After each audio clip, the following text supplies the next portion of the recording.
How's it going, everyone? Just waiting for our guests to come on in. Oh, I see one of them right here. There we go. No, wait, hold on. Hold on. I think Illyrius might want to do the co-host thing. Illyrius, are you gonna be co tonight? Okay, so Illyrius, you're gonna be co. All right, that's fine. Let's make you co here, and we can get started shortly once when our other guests arrive. All right, beautiful. Beautiful. Be just doing the moderation Yeah, alongside. yeah, yeah. No, that's just so okay, so here's how this is going to go. Okay. So we're not letting anybody up during this show. Okay. And the reason why is because we don't want it to get derailed and stuff like that. Okay. So no invites. Every guest who's supposed to be here is supposed to be here. Okay. So Eric laid down the times for the rules. I went over that with you guys, but just to reiterate, we got 5-minute opening statements from each of you. And Eric, you didn't specify, but I know that you probably would like the last word. So are you okay with Nerona going first? Yeah, I don't mind. I'm good either way. Okay, that's fine. Okay, so 5-minute opening statements for each person. I will be hitting the mute button once when it hits 5 minutes. I don't care who it is. That way, we're good to go. Okay. And I think we're going to do ours together, just like one opening 10-minute statement instead of Sure. Ethan and then me. But yeah. Yeah, that's fine. We could do that. Whatever floats your boat. And so next is going to be 5-minute rebuttals, right? So that's per side. So you guys can split it up half and half if you want. I leave that up to each group's discretion. After that, we're going to have 1 hour and 10 minutes of open question and answer. It's not directed, so you guys can take it in whatever direction you want. After that 1 hour and 10 minutes, we will be doing 5-minute closing statements from each of you. Okay, and then we'll wrap it up. I will be opening a post-show Q&A so that you could take questions from the audience if you're interested in that. But as of right now, this debate space is going to be professionally run, and we're going to run it like a machine. Are there any thoughts, questions, concerns before we begin? Yeah, how do I mute individual people? I feel like I can mute everybody, but how do I mute So individual? what you do is, like, for example, Eric's mic is open, right? If you click on him, it'll say mute their mic, and that's how you would do that. I don't know Okay. if I have that as co-host, but I'll just call out Oh, whenever. you do. I've been doing hosts for I a while, I but don't see that. I yeah, click on him, and all I see is send message, invite to speak, remove. We have to invite him to speak first. Hold on. maybe he muted his mic. I don't know, but Yeah, no, I no, don't no, have. I don't have that. he's up on stage. Okay, so that's fine. I'll just call out if it goes over. Yeah, thank you. I appreciate that. So here's how the timer will start. It'll start whenever somebody speaks. Okay. So if you fumble in the first, 10 seconds, that's on you. Okay. So without further ado, let me open another tab here. I got one of these freaking clock apps. Stopwatch. Okay. So, all right. So just for everybody in the audience, this is going to be a battle of worldviews. We have with us today the good folks at the Neurona Society, founder and director Mark Purier, and structural coordinator Kyle Davis. And with us today, we also have the Platonic Path, an organization bringing Plato into the religious sphere with founder Eric Clausen and I suspect his number two, though I'm not entirely sure, Ethan Howell. And so with that, Mark, whenever you're ready, I'll start the clock.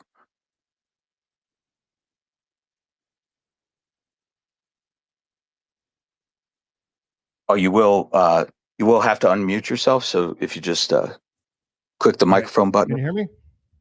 Crystal, perfect. All right. So I want to start out by saying that I'm grateful to be here. I'm grateful to hear all these discussions and these remarks and hear the philosophical discussions that are going to take place, because I appreciate this. I know that people in the past have gotten into it pretty hard on this stuff, and I want to start out by sort of setting the pace of this. That I want this to be professional, and I want Eric and Ethan to be heard. And I'm not here to attack them or try to make them feel like they're bad for what they believe or anything like that. And I really honestly believe that these discussions are going to move all of our faith forward. It's going to help all of us to present this, because obviously in these discussions, there's going to be people on each side of the fence.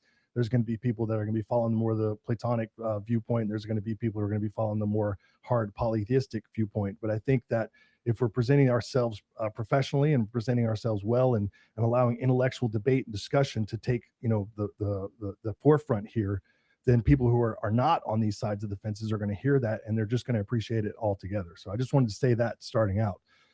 Now, the principal point of view that I'm going to be bringing today in this discussion is that, I strongly believe that we need to embrace what we call the ancestral endowment.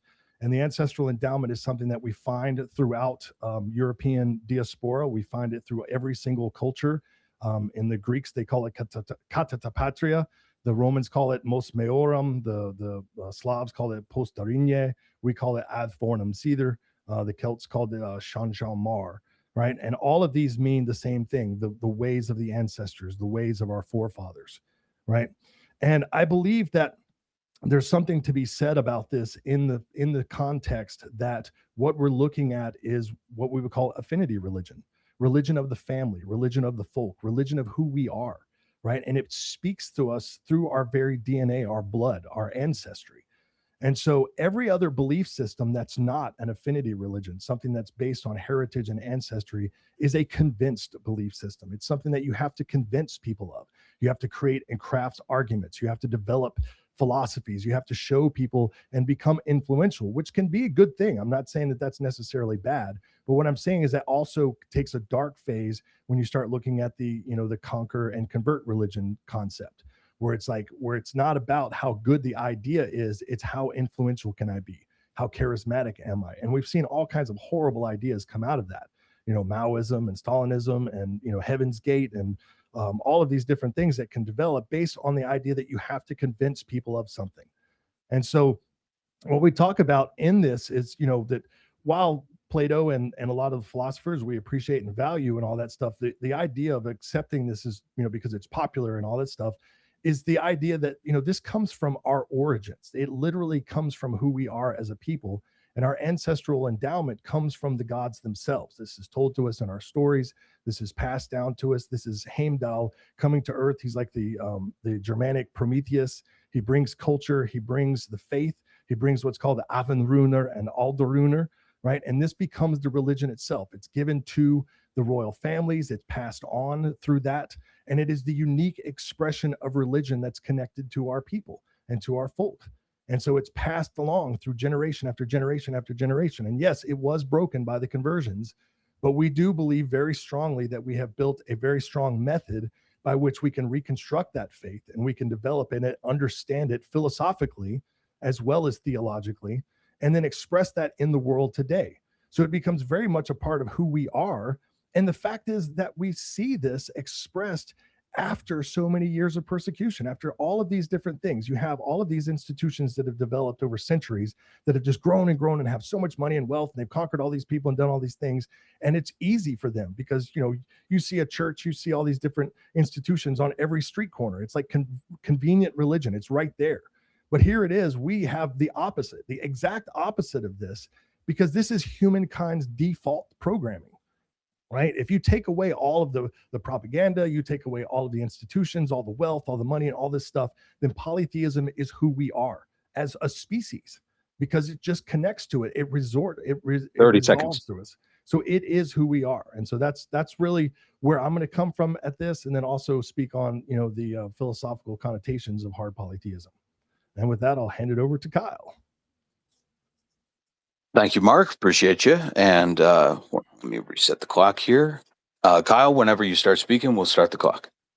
All right. Hey, everybody. Thank you also for having us. And I, too, am grateful for the opportunity to sit down and discuss professionally and civilly with other people. Yeah. So a lot of what we're going to be making the argument for is going to be a folkish worldview. We are going to be trying to, I guess, bring our perspective of an emic perspective to this from a philosophical perspective. And a lot of the other stuff that, if we're talking about Plato or any outside influence, that's called the etic perspective.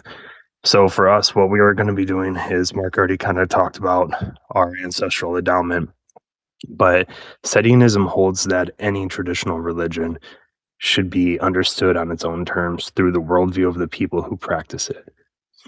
Therefore, when we reconstruct Germanic theology from the corpus and worldview, allowing the tradition to find its own theological categories rather than interpreting it through an outside philosophical system, that is about as folkish as you can really get. The definition of folkism or folkish is going to be of the customs and beliefs and arts of the common people. So everything we're doing, we're trying to look at it internally to get a better understanding rather than look outside first and then try to explain from a foreign ideology.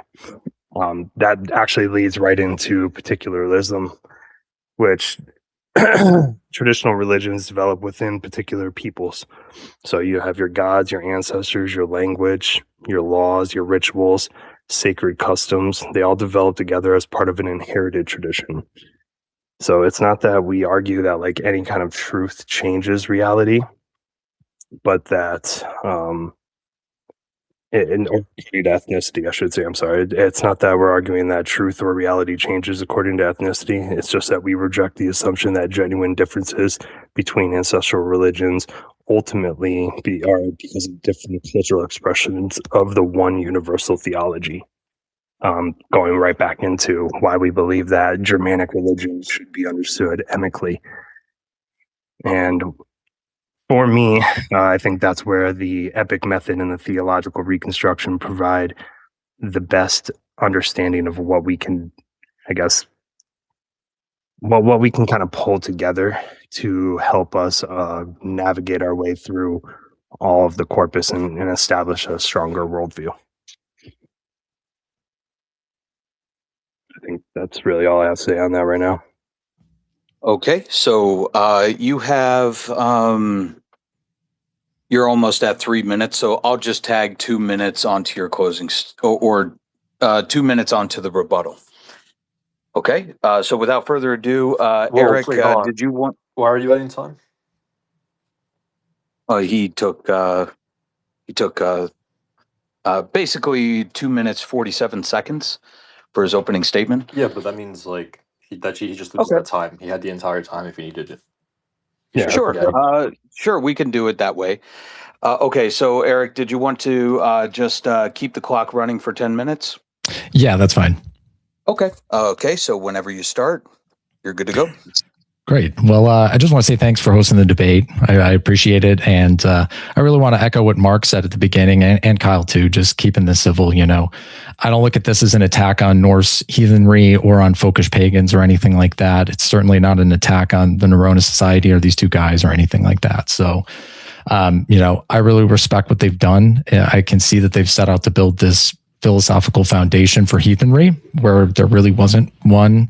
And I know that that's difficult and very necessary work, and I really respect that. So, but I have heard it said, not by them necessarily, but by some people who support them and call themselves Sedians, that Sedian philosophy has surpassed Platonism. The debate is over and the Platonism's been destroyed. But it's clearly you guys don't believe that, which is good, or at least, you're not advocating that. But I was curious. So I decided to go out and look at what Sedian philosophy is all about. And I think some of this started that I wrote my thoughts on the 9 points of Sedianism. So, the fact of the matter is I actually found that I agree with many of their ideas. And I found that where we disagree, the disagreements often aren't even between Platonism and heathenry necessarily. They're mostly internal to Sedianism. So it was the things in the 9 points I found contradict themselves, but I think they can be corrected with Platonism incorporated into them, which is to say, when we're going with worldview versus worldview, I think Platonism provides a more coherent worldview than Sedianism as it's presented. So I quickly want to address, though, where we agree, because I think that's important. So you guys talk about convergence and entropy, things coming together into order and falling apart into chaos. And that's very in line with Platonism. You know, convergence to us is unity, and unity is the good at every level of being. You mentioned the spiritual collective, a cosmos of interconnected wholes where every action ripples outward and nothing exists in a vacuum and all bound together by law. That's the Platonic cosmos almost exactly. The idea of spiritual evolution and struggling over mediocrity and striving toward virtue, even in formulaic fatalism, the idea that things move towards a telos or a purpose, you know, that's very similar to Platonism. And your elemental mythology, reading the myths allegorically, finding metaphysical structure in all of it, all that narrative surface. I think that's very Platonic. That's what we do as well. So 5 of the 9, I'm very much in agreement with. So here's the disagreements, though. There are a few. The first one's about the one. And the second of the 9 points tells us that all things in the universe are part of a single collective connected through fate, which is the will of all. Then in the next breath there, it says, there is no one, there are many, and the very idea of singularity is absurd. But we can't have both. Either there's a single collective of all things, in which case you've affirmed a unity, a singularity, which is what you just called absurd, or there's no such collective and only many disconnected things. And if that's true, then we could never really know any other things, basically. So, you know, there'd be no medium connecting one of the many things to another of the many things. The universe essentially would become unintelligible to its own parts. So the moment you say collective, you've chosen another word for one, and you're describing unity ultimately. So I don't think singularity is absurd. It only points out the highest convergence and the highest spiritual collective. That same singularity is the load-bearing idea of your second of the 9 points. And the only absurdity would be something like a radical singularity that denies all differences. And Platonism rejects that too. That's what the doctrine of the eternal forms elegantly explains. The 5th point on immanent divinity says that being outside of time and space is unrealistic and illogical. So it essentially rejects transcendence of any kind. But I want to consider what that means. Logic is not in space. Mathematics is not in time. Take the claim water is H2O. We don't mean water is H2O this afternoon and something else tomorrow. We mean that by its essence, water is that. It's true on Earth, it's true on Mars, it's true in the universe wherever it's found. But if everything whatsoever is confined to space and time, then the essence of water changes as the molecules change. There's no enduring what it is, holding those instances together. You have this puddle, that vapor, this river, and no thread that connects them together. The word water loses its fixed reference because its meaning shifts every instant with the world. It's constant flux. This is what Heraclitus meant when he claimed that you could never step in the same river twice. So if this is true, then you can't know what water is. You can only report how some stuff behaved at a moment, and knowledge collapses into opinion. And here's the logical consequence of that. If knowledge is impossible, then the claim that all things are within space and time can't be known either. The statement destroys itself. It's self-refuting. And that position has a name. It's called nominalism. And far from being ancestral or traditional, it's the bedrock of modern and postmodern epistemology, leads to relativism and skepticism. It's really the exact philosophy of the people that I think both of us oppose. Now, why does this matter theologically? I'd say because if the gods are only immanent, and if they're wholly inside the natural order, then the gods simply are the phenomena. Sunna is the sun, Thor is thunder, and nothing more. And science has already explained the sun. It's a ball of hydrogen undergoing fusion, and thunder is the sound of electrical discharge. If that's all the gods are, then we haven't defended the gods. We've ended up handing them over to an atheistic interpretation. And this kind of theological reductionism is exactly what made it easy for modernists and even Christians to some degree to disregard the idea of gods altogether as simply bad science. So transcendence is what saves us from this. And it's the only thing that explains how the physical sun can also be a divine being with an essence. Transcendence doesn't negate immanence. In fact, it explains it. The reason a God can be present everywhere at once is that his essence is not located anywhere. This is how the gods are many in one at the same time. A purely immanent God is governed by space and time and can therefore only be in one place at one moment, just like the rest of us. And I've noticed that your fifth point concedes this anyways. It says that the gods are elevated far beyond mere nature symbols. And transcendence in the Latin term is trans, which means beyond, and scendere, which means to climb beyond. So you've defined transcendence while denying it at the same time. So that brings me to my last problem, point 5, that nothing exists outside of space and time, while point 9 says that the cosmos is infinite and eternal without beginning or end. Both of these statements can't be true. Everything within time and space changes, and everything that changes eventually ceases to be what it is. An eternal cosmos is precisely a cosmos not exhausted by time. And I think point 9 is right. Absolute non-being is impossible. That's correct. But follow it through. If nothingness is impossible, then being cannot fail to be. So there was never a moment when being was not, and there can never be one, because to cease would be to fall into nothingness that can't receive anything. So eternity isn't just permitted, it's logically necessary. So point 9 requires exactly what point 5 forbids. One of them has to go. I would say point 5. So here's my conclusion. We agree far more than we disagree. And what I found in the 9 points is a philosophy that is mostly Platonic already, with a few places where the logic, I think, was stopped short. And perhaps that's for social or political reasons, I don't know, or something else. But philosophy really isn't concerned with what's useful to believe. It's concerned with what is the case. That is to say, what is true. So that's always what we as Platonists are going to be focused on. Nothing I've mentioned here is something that an Abrahamic apologist wouldn't raise as well. So I think it's better that we find these problems ourselves as allies than have them found for us by our shared enemies. Our real opponents are elsewhere. It shouldn't be between us. And I think they're formidable. And they've had 2,000 years of practice on all of this, unlike us. So my hope is that we can build something together that they can't come and break. And I think if we turn away from Platonism and toward Sedianism as it is now, I think we've already lost.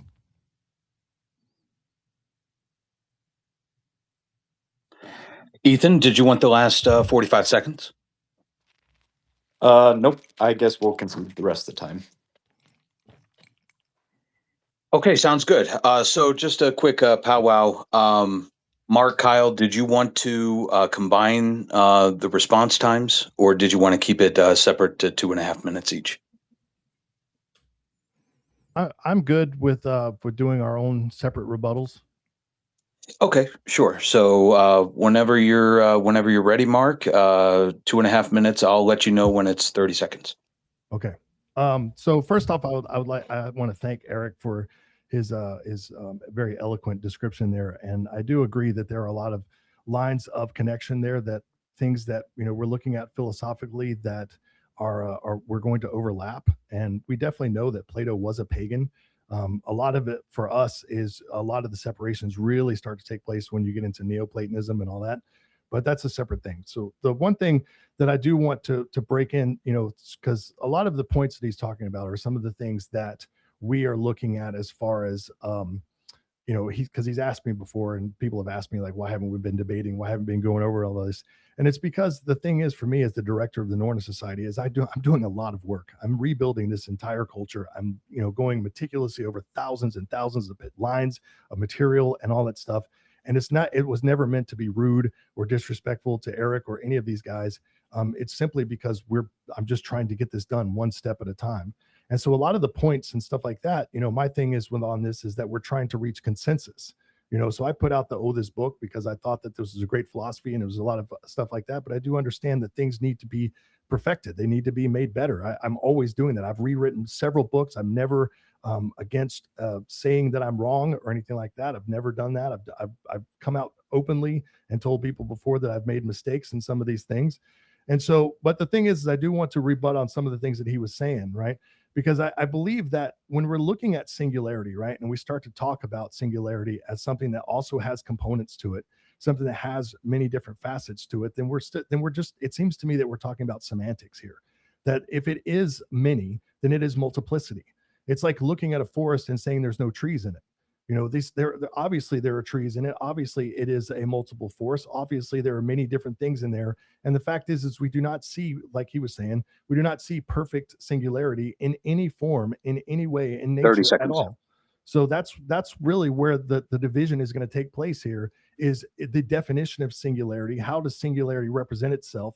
Multiplicity is always found in nature, and we always see that. And a lot of this just seems like semantics, and it's just like, well, we say it's the unity, and we say it's the polytheism, we say it's the many, the multiplicity, the plurality, and all that stuff. And that's really the dividing line. And I was telling everybody all leading up to this is all going to boil down to how we define singularity and multiplicity.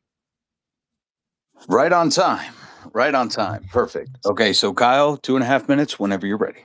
Yeah, so as Mark was saying, the 9 points of the philosophy was something that he came up with years ago, and it's definitely something that has to be gone back over. And we actually have been starting that. There's a project in way for that. But Eric, you had made a comment about you believe that heathens should kind of move more towards the Platonic view. But my question for that is just simply like, where does Plato get his authority over any other foreign ideology like Germanic? Those are specifically going to be Greek perspectives from a Greek position. I believe that what we can do is examine the surviving texts that we have and use our discernment. In my book, I actually the theological reconstruction and how the epic method works together to kind of formulate these ideas. And so for me, when I'm hearing some of these arguments, it's very much already starting off from the premise of the Platonic forms or the singularities are the correct way. So everything it's ethnocentric, but Platonic views. Everything has to be judged by Plato's views, but we have to stop and ask ourselves, where did Plato get any kind of authority to, I guess, dictate how the Germanic religion and theology is understood? Am I still there? I can hear him the entire time. Can anybody else hear him? Yeah, I can hear him. Yeah, I can hear him. But so with that being said, I fully agree that there were things in that 9 points when you wrote that article, going over it. One of our guys did write up something, but he also brought up, he's like, well, you had some good points in there that we definitely needed to update things, and we're not against that. It's just been kind of put on the back burner. The one guy ended up joining the military, and we're waiting for him to get out of boot camp and all this other stuff. So it's kind of a project that needs to be rekindled, if that makes sense. So I appreciate you at least having a theological argument to go along with what you're saying. 30 seconds.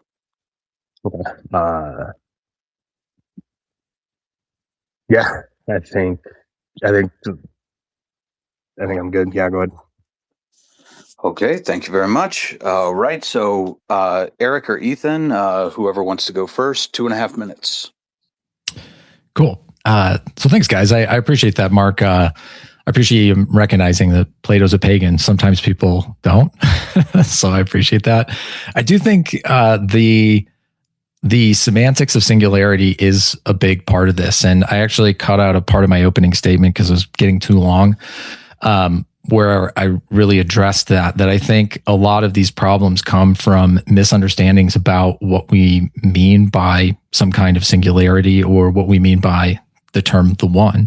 And I know that the one can be one of those maybe makes people cringe if they don't like that concept of like a unity or singularity, but that we don't mean it in the sense of like radical singularity where there are no differences. And it's one of the reasons why Platonism doesn't fit very well into any one of the names that people try to ascribe to it often, things like monism.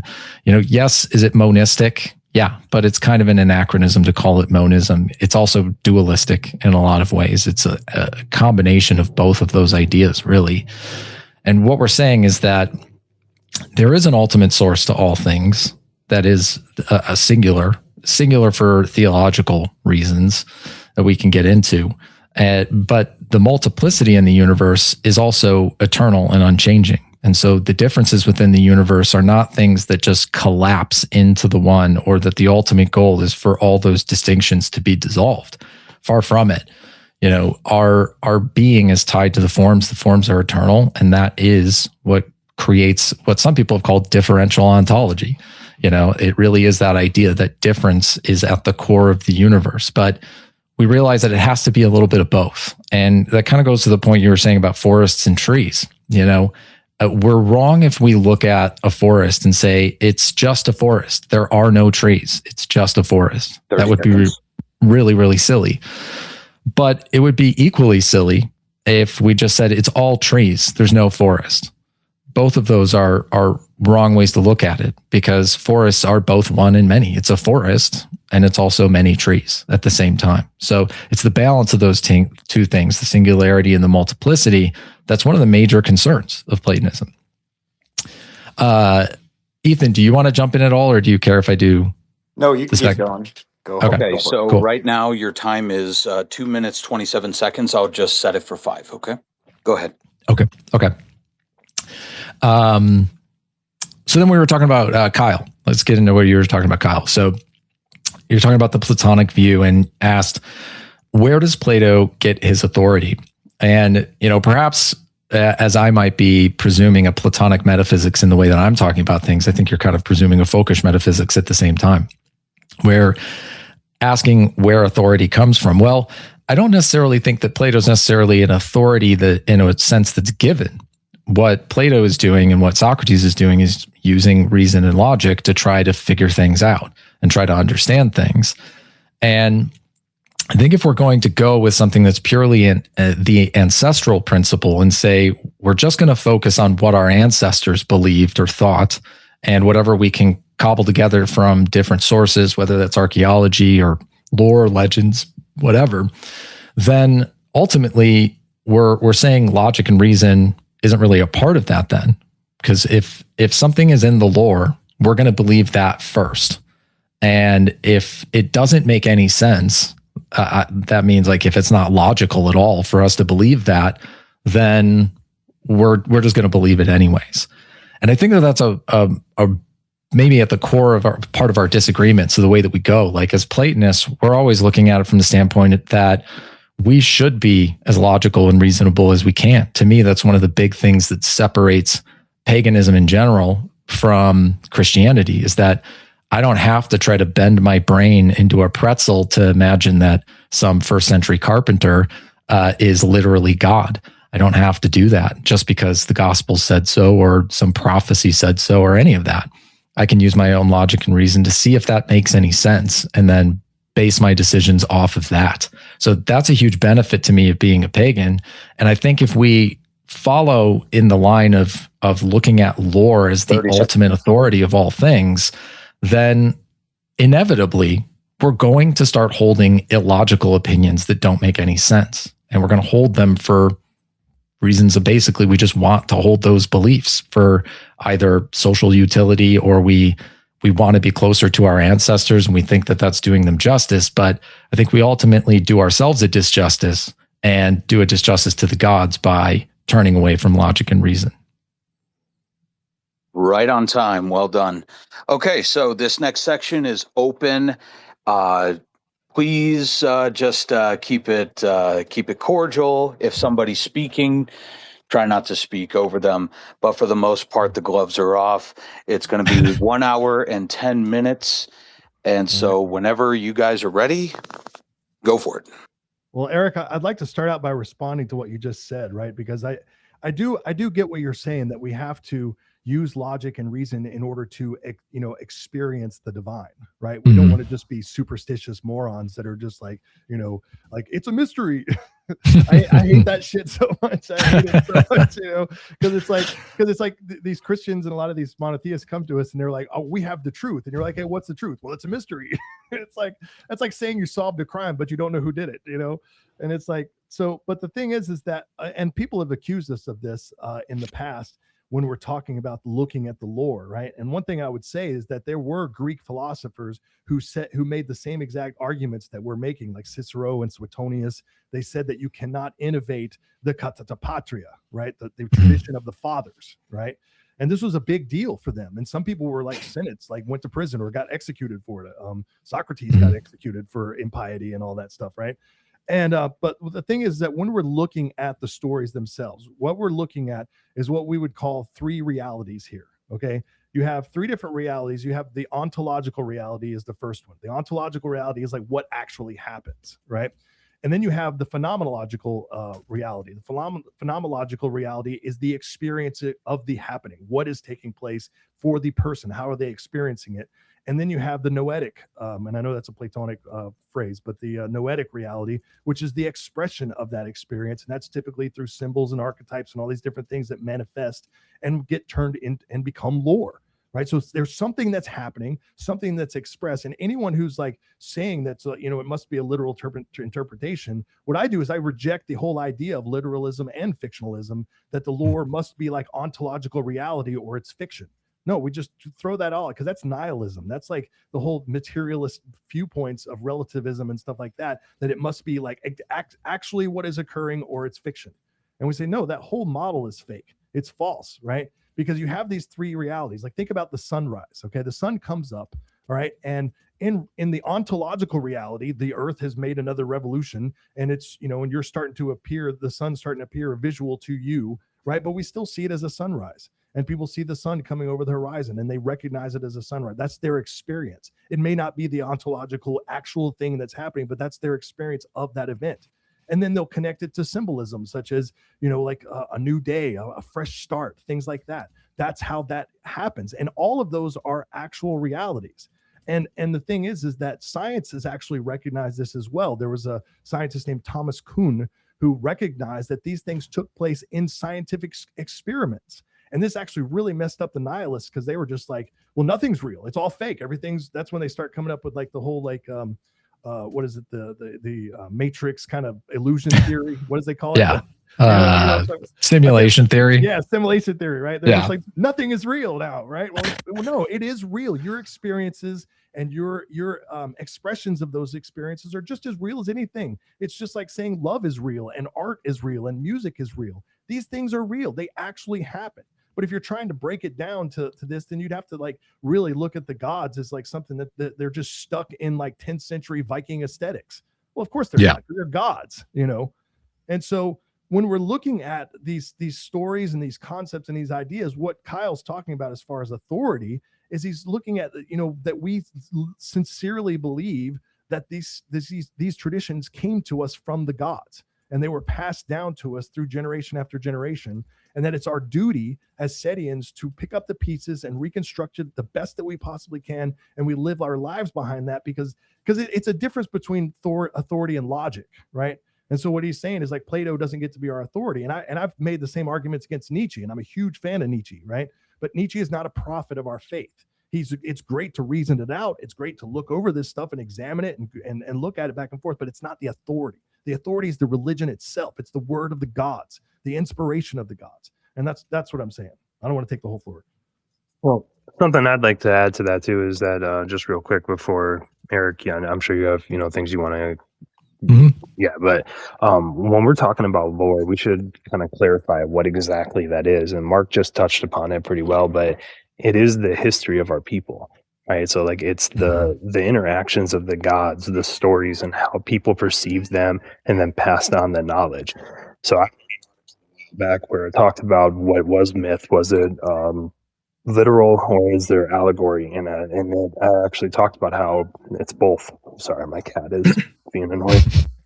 But there's both interpretations, and that there's room for both because there are symbolistic representations found all throughout it that you can correlate to many different things. But all polytheism has schools of thought. And that's where a lot of people they kind of gloss over this whenever we're talking about philosophies, because there are different methods of interpretations. And those different methods of interpretations lead to different philosophical views. Yeah, that makes sense. I mean, I hearing what you guys are saying, there's a lot I don't really have much disagreement with. If we want to talk about Mos Maiorum and these ancient traditions, and like Cicero saying not to change those things, I understand that. And I understand that was a very conservative culture back then, where they had a very strict way of how they understood the religion and the culture, and they didn't want to change anything. It wasn't just the religion; it was kind of anything, laws, whatever it was. So I understand that. And I think to me I interpret that much more as having a conservative approach to ourselves today, which I don't think is actually reflected in necessarily going back to ancient myth as the source of that. Like, I think if we really want to go with saying, hey, we should have this kind of Mos Maiorum, let's not change our culture type of thing. I think what that means at the end of the day is we need to look at everything that's in our past and take it as a whole, rather than saying, let's go back 1,000 years to this particular view of these particular gods, and then let's do that. That's us being actually kind of choosy and particular about what we would prefer it to look like, rather than inheriting this entire tradition that goes back thousands of years that includes paganism, Christianity, philosophy, liberalism, illiberalism, all of these things, and then figuring out a path forward from there. So I think it kind of makes sense what you're saying, but I feel like you're kind of doing two things at the same time. You're at one point saying, yeah, let's be, traditional in this way, but the tradition that you're picking is certainly coming from your own decision. You're choosing to pick this one particular part of our history and zero in exactly on that, and to the exclusion of other things. We inherited, as a culture, I think as Westerners, we've all inherited the philosophical tradition, the Greek philosophical tradition. We've inherited things like Roman law. We've inherited a lot of things from the Greco-Roman world that have become major parts of us. And so all that to point out, there's some decision-making going on that's not purely us just taking our inheritance as it is and working with it. I think there's some much more selective thing that's going on there. So, I understand wanting to preserve parts of our particular history, but I don't see how that can possibly connect with this idea of authority. It seems like, every time I hear these things about this particular ancient lore being an authority, I just kind of have to ask, like, why that in particular? What is it about that actually ties you to something in particular? It seems like it's a conscious choice that you pick this thing. I like this part of my history, and I want to believe in that and make that the center point. Well, I would say that the reason why is because it is who we are. I mean, the authority, when we're talking about authority, right? It's kind of goes back to sort of like a philosophical first cause. Like, what is your true north? What is it that you actually point to? Because the thing is, and I'll tell you, Eric, where I kind of start on a lot of this stuff is that my first kind of study and looking at things and all that stuff is I studied propaganda, right? And I looked at propaganda, and I understand, I kind of dissect everything through that perspective, right? And that's why I say, like, there's a difference between affinity religion and influenced religion. Because if we're looking at an authority, like, our ancestors are real. And I totally agree that there are lots of different ideas and perspectives that are going to change over time. I explained this, like, you look at our creation story, right? And you understand, like, when people are talking about underworlds and they're talking about, fire and ice and, rising up, these are, like, ontologically speaking, these are things that actually occur in the North Sea. You see, underwater volcanic eruptions where fiery magma is rising up out of the icy ocean and it creates land. That's an actual thing that occurs. And the last one happened in the 1960s, and researchers were all excited and up in arms about it because it's like growing and growing, and and it's the thing where they could literally watch land be born. Okay, so this plays into our stories itself, and it is an actual thing that occurs. But then you have the mythos, the symbolism behind it, the experience behind it, all the connection to that, and that goes back to who we are as a people. But their experience is going to be different than ours, because when they're living in that time space, right, back then, okay, those people only saw, like, 10 feet of the ocean, right? Like they could go under like 10 feet. That's about it, you know? And it's like, now we have like, you know, submarines and underwater cameras and deep sea divers and all these different things. And that's going to change our perspective. We're not quite as afraid of the ocean anymore. We see a lot of these things that they saw as monsters. They're just animals, you know? And so our perspective on things are going to change as time develops and grows. And with that, our philosophy should change as well. And this is why, like, I'm, you know, in examining a lot of the stuff that we're talking about, you know, I think of like the nature of singularity and multiplicity and stuff like that. I don't just look at it from like an ancient ancestral perspective as well. I think of like subatomic particles and cells and, you know, neutrons and atoms and all these different things that exist. And it's like, the more we look at the universe, the more multiplicity we see. And so it's like, for me, you know, when I was talking about semantics of the one, you know, it's the idea is that you can't ever achieve singularity. You're talking about harmony, you know, and that's why I say it was like semantics, because obviously we can see we're all harmonious, right? We are all the human species or whatever, but obviously, very obviously, we are very distinct cultures. People have tried, every time that people have tried to create singularities out of humanity, such as today's multiculturalism and stuff like that, it ends in disaster, because singularity doesn't work. That kind of harmony doesn't work. It just tears everything apart, and it goes back to entropy. It just rips everything apart. And so when you start to understand and compartmentalize things through folk, through ancestry, through culture, through heritage and all that stuff, then you start to see it works more. It's better, because you have a, you know, a homogeneous concept to that. And so it's not this idea that the entire universe is a singular force or a singular thing. It's that it's many, many, many different things that are all working in harmony. And that's a different thing, obviously. Yeah, I mean, I can agree with you that you know, again, I think we're getting into semantics about that. You know, the cosmos means order. And what I'm saying is we don't live in multiple cosmoi. You know, we don't live in multiple different ones, all separated. There is a universal universe that we live in. There's the one.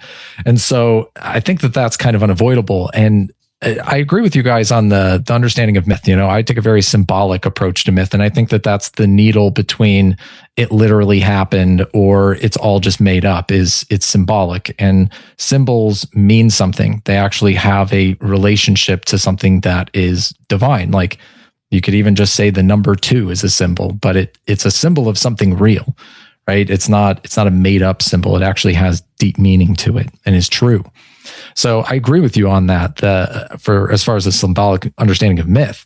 But I think where we get into a bit of a problem is, you know, you were talking about philosophy becoming something that should change based on our particular perspectives. And I don't see how that opinion doesn't slide very quickly into relativism, where we say, well, this is my subjective opinion and this is my culture's subjective idea. And I'm going to construct a philosophy sort of to maybe reverse engineer to make sure that my culture stays exactly the same way that it is and preserves that. And I'll sort of twist logic or change it to make it work with that culture. I think that that's just putting the horse before the cart. It's getting it backwards, you know? And I can see the utilitarian argument that you guys are making for this and saying, well, it preserves a particular culture, or it preserves this and that. And maybe it does. I don't necessarily think that that's the only way that we preserve culture. I think it's ultimately going to become damaging to all of us, all of paganism, if we take that kind of stance, because I think we're going to get railroaded by Christians and other apologists in due time. Well, I'll tell you, the thing is about that is that, so you're talking about sliding into relativism and all that. And what I'm talking about, you know, from perspectives is actually kind of the opposite, because what I'm saying is that the faith itself is the authority. The religion itself becomes the true north. We filter everything, even philosophy. It's like, I think that really the semantics that you and I are kind of differentiating from is that you see the philosophy first and I see the philosophy second. We're coming at similar crossroads here, because we do agree that philosophy must take place. And it's so funny, man. It's so great to sit here and talk about this with you, because I've gone to heathen gatherings before and tried to present this stuff, and people's eyes are glazing over. They're like, what is this guy talking about? You know, so this is great. I really appreciate this. And I appreciate you, man. But the thing is that, you know, when we're looking at this, you know, we're just saying that the faith comes first. The religion comes first. because we believe that this comes from the gods, that the gods spoke to our ancestors, that they handed the royal families this lore and this tradition first, right? And then we start to break that down and see, philosophically how this works through the lens of that, rather than starting with a philosophical point and then trying to, fit it into that model. And so the thing is that as we're understanding, what the lore is and how it works and how it fits our lives, we create something that's quite the opposite of relativism, because we have an entire culture. We have sacred law that we say, no, this is the way this works. And a lot of people have gotten on to me about that. They say like, man, Mark's just like all about like, this is the way it is. Well, yeah, because I'm a religious leader. People look up to me and they ask me questions and they want to know stuff. And if I just come to them every time and I'm like, well, it's just kind of whatever you feel like it is, then they're going to be like, well, you're an idiot, and that's happened with other groups and other people, because they have like these sort of politicians' responses to things, and they're not giving people like faith and tradition and value, and starting with that first cause of like, this is the ancestral endowment, the gift of Heimdall himself. That is our foundation. That's where it starts, because you always got to have a true north, because like you said, if you don't have a true north, if you don't have a solid basis where you can say, no, this doesn't go beyond this, you don't violate this, then you slide into relativism and liberalism and things like that. Yeah. So I understand what you're saying, and I understand as far as, making faith the authority. I think the problem, though, that I keep thinking about, to play devil's advocate here, as far as, I think about what would a Christian apologist say to all of that? My inner Jay Dyer, that's the devil on my other shoulder, right, is going, that's completely arbitrary. Saying, okay, that's great. I'm glad you believe that, but who cares? Is that true? Well, that's the thing, though, is that we could make the same argument against the Bible. That's their true north. That's their true north. That's their basis. It's like, well, I'll say that Jesus didn't come down. It didn't happen. Sorry. You can dismiss anyone's argument based on that principle, right? But the fact is that we do have these stories and we do have this concept. Now, the argument that I make against Christians and Christianity and monotheism and stuff is that when you see the rise of monotheism develop, you always see it in conjunction with a power structure every single time. When you first see it rise its ugly head in Egypt with Akhenaten, right? The first thing that Akhenaten does is he starts slaughtering everybody and declaring himself to be the son of God and all this stuff, right? And his original name was Amenhotep the third, and he changed his name to Akhenaten, which literally means the son of God. And then he slaughtered all the other pagans. He burned all their temples to the ground. And then the Hebrews do it with Yahweh. Then the Romans do it with Christ. It's always power structures, and it's always coming with propaganda. And it's like that's why I say, like, I started with propaganda and looking this, and you start to deconstruct these ideas, because if they're always coming with power structures, then the arguments that they're making are more political than they are, transcendental or philosophical or religious, that they're making political arguments to defend their power structures in every case. Because like when we take it back to, Thomas Aquinas and all these guys, they're trying to really just rehash a lot of what Plato was saying and try to fit it into the Christian model. They developed the Trinity because they couldn't understand, they couldn't hash out a singularity through what their theology worked out. And then they develop all of these different principles and ideas that are simply, defending the power structure. And they have to come up with all these mental gymnastics to constantly feed that, because that's what they're doing. These are political arguments more than they are religious arguments. And so that's what it is. I mean, it always is that. I have something to throw in here too. Like when we were talking about the idea of authority, and you were asking, is the religion the authority? Mark said yes, and like I know what he was meaning by that too, but what we're getting at with that is like the creators of your folk are the authority, right? So like the gods come down and then they establish this tradition. So we see inside of the Voluspa, one of the first things they do is they give the sun and the moon their names and their stations. So they're organizers inside of the cosmos, and then they created people. And this is where some of our buddies over at Imperium Press have developed I guess like they've kind of rounded it out more of the ancestral principle, which, I know some people will take positions against, whatever, but it ultimately comes down to the oldest intelligible commandment from your ancestors is the authority, because that's the one that's the closest to the transmission of tradition from the gods to the folk. And it should be understood. So like that's literally a form of orthopraxy. And then if the lore is the history of the folk, that is a form of orthodoxy, because it can't just be anything you want it to be. And its mythology is a record of the past, right? As Tacitus tells us.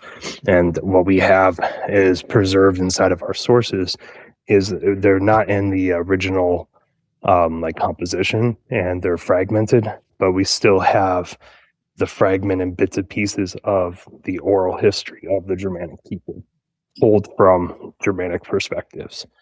So I think that that gives that more weight than any outside perspective really can.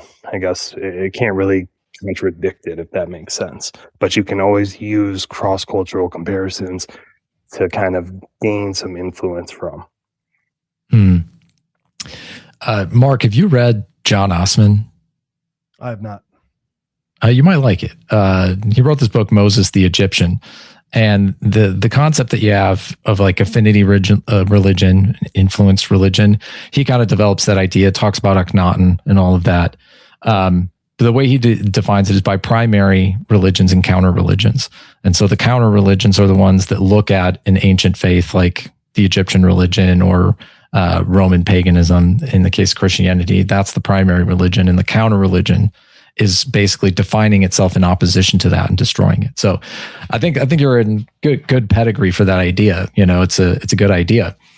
My problem with what you guys are saying then is that I don't see how we avoid the same problem at some level or another with Sedianism itself. And what I mean is that at some level, you guys are taking it in as a revealed religion, essentially, that it's revealed at some point in the past, and you've got these prophetic works that are transmissions from the gods themselves.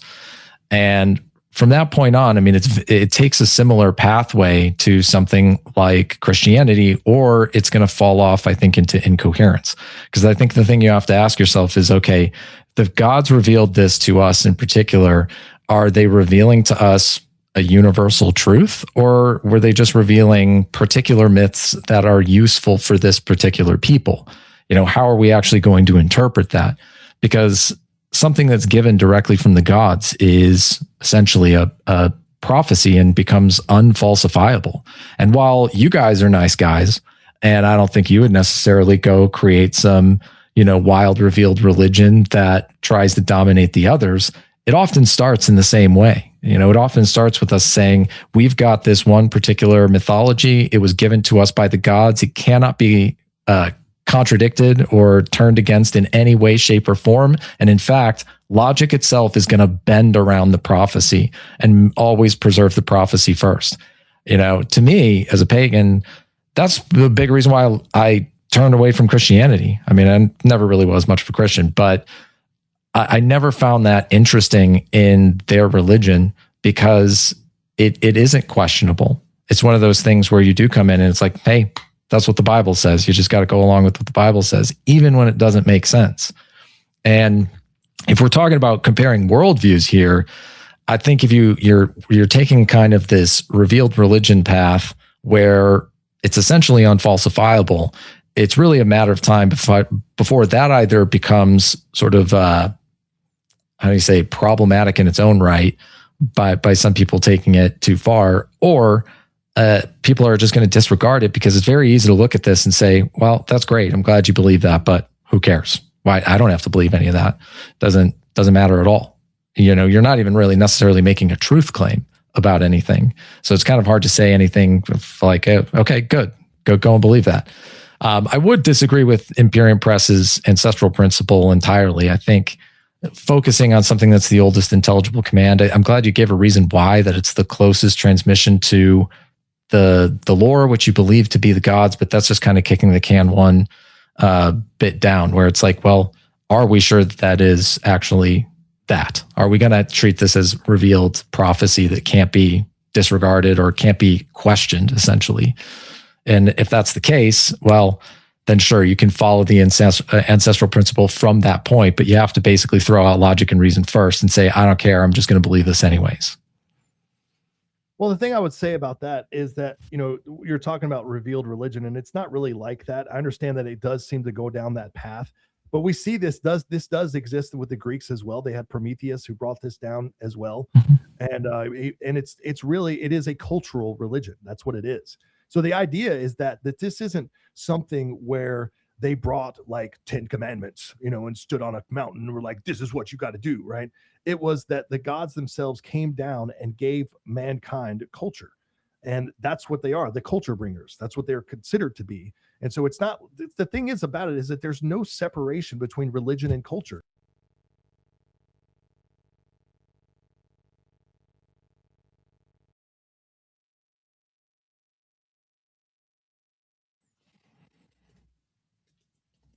How the gods inspired him to create this law code, and it connects to the faith and the people and all that stuff. And he's here to bring order to his civilization and all that.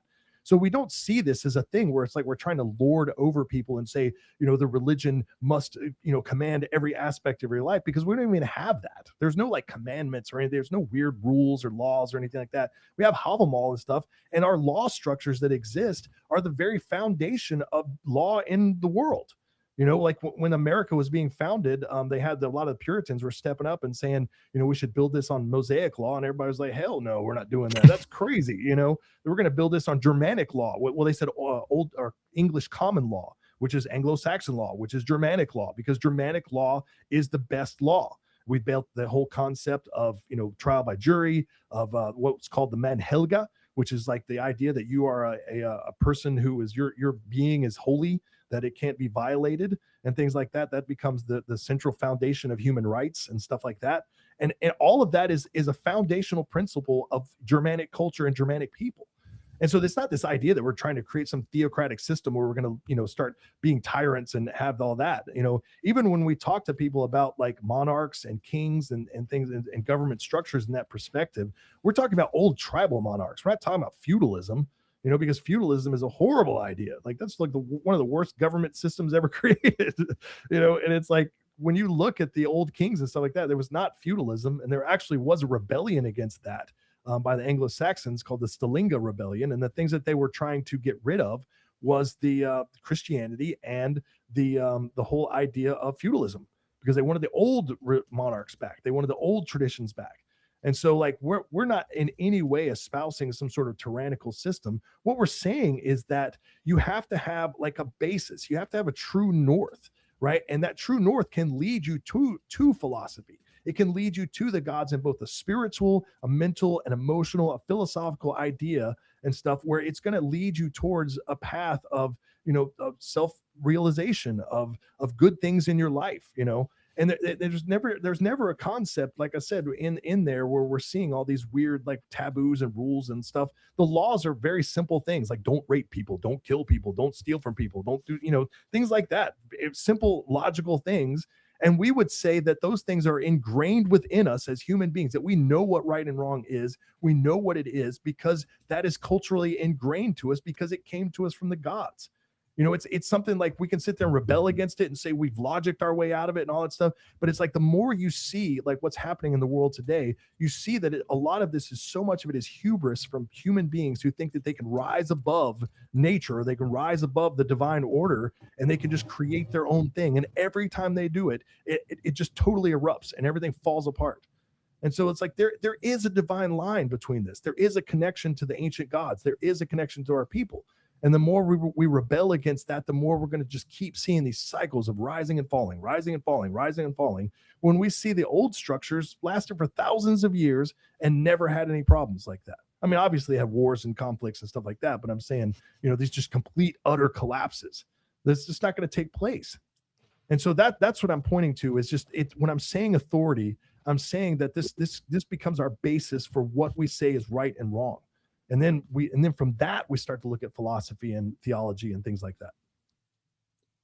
Well, on the other side too, is the thing that Mark is kind of leaving out here, is that when you have a basis in something that is ancestral, that is lore based, it takes away any kind of abuse that a single person can do, because there is no person that can override the lore. Right? And like we see this even historically with some of the jarls and the kings. They were held to account by the thing. So they didn't just get to be, arbitrary rulers that whatever they said just went. They had to follow the ancestral traditions. Right. I mean, I agree that it's better to ground yourself in something rather than nothing. There's no doubt of that. But I am pressure testing this because on a long enough timeline, people are going to ask, well, what makes that authoritative? Yeah, and that's where we come back to the entire argument from Tacitus, where Tacitus said that the only record of our past was kept in song form, and that we honored our ancestors, our gods, our heroes through singing, right? Jordanes talks about this. So we can show a literal, from the literary record, for like continuity of a worldview from the earliest times from Tacitus all the way up into the sagas where things align. Even if they shift slightly, they don't break from the traditional worldview. And so that's something that's a tradition that was established for a long time. And then we can use comparative studies looking at what the Romans did, how the Greeks did things, cultures that were not interrupted by Christianity, and see if they had similar views, just to get a better understanding if it's a concept that might be pre-Christian. Because that's Eric, I'd like to say that I appreciate what you're doing in the devil's advocate thing, because that's something that's necessarily needs to be pressure tested, right? Yeah. But the thing is that I would say is that anybody can do that with anything. They can just say like, screw Plato. I don't believe that. Or they could say, I'm going to take Plato and I'm going to reason out that I should be able to kill little kids, or something crazy like that. I'm not, sure. I sometimes speak in apocalyptic tones, and I apologize. I'm just saying, like, you look at it that far perspective, people, I mean, I honestly believe, and I've been just looking at this because I compare things that are happening in the world today, right? And you look at like just the corruption and the way that the things are happening in the church and all that stuff. And I honestly believe that what we are witnessing is the downfall of the Roman Empire. Like, it's almost exact. It looks like the same thing. And what was happening with the Roman Empire is that I believe that these pagan institutions became corrupt. When you see like the cult of Bacchus and how it kind of developed and it went just kind of crazy. And it started out as this cult where it was just like, they had like 3 festivals a year and they had only women were doing the ceremonies, and they were very solemn and devout and all that stuff. And then they had these financiers came in and helped them to develop it. And they just turned it into just a mockery of the original religion. And it became like this huge thing where it was all orgiastic. And, they had this weird philosophy developed that the more high you were, the closer you were to the god. And they became just psychopaths and just running through Rome, just killing everybody and going crazy, and Rome had to ban it.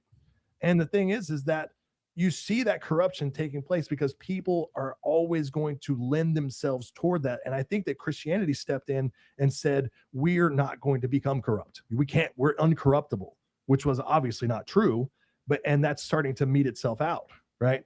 But the thing is that human beings are always going to push the envelope. That's just what they do.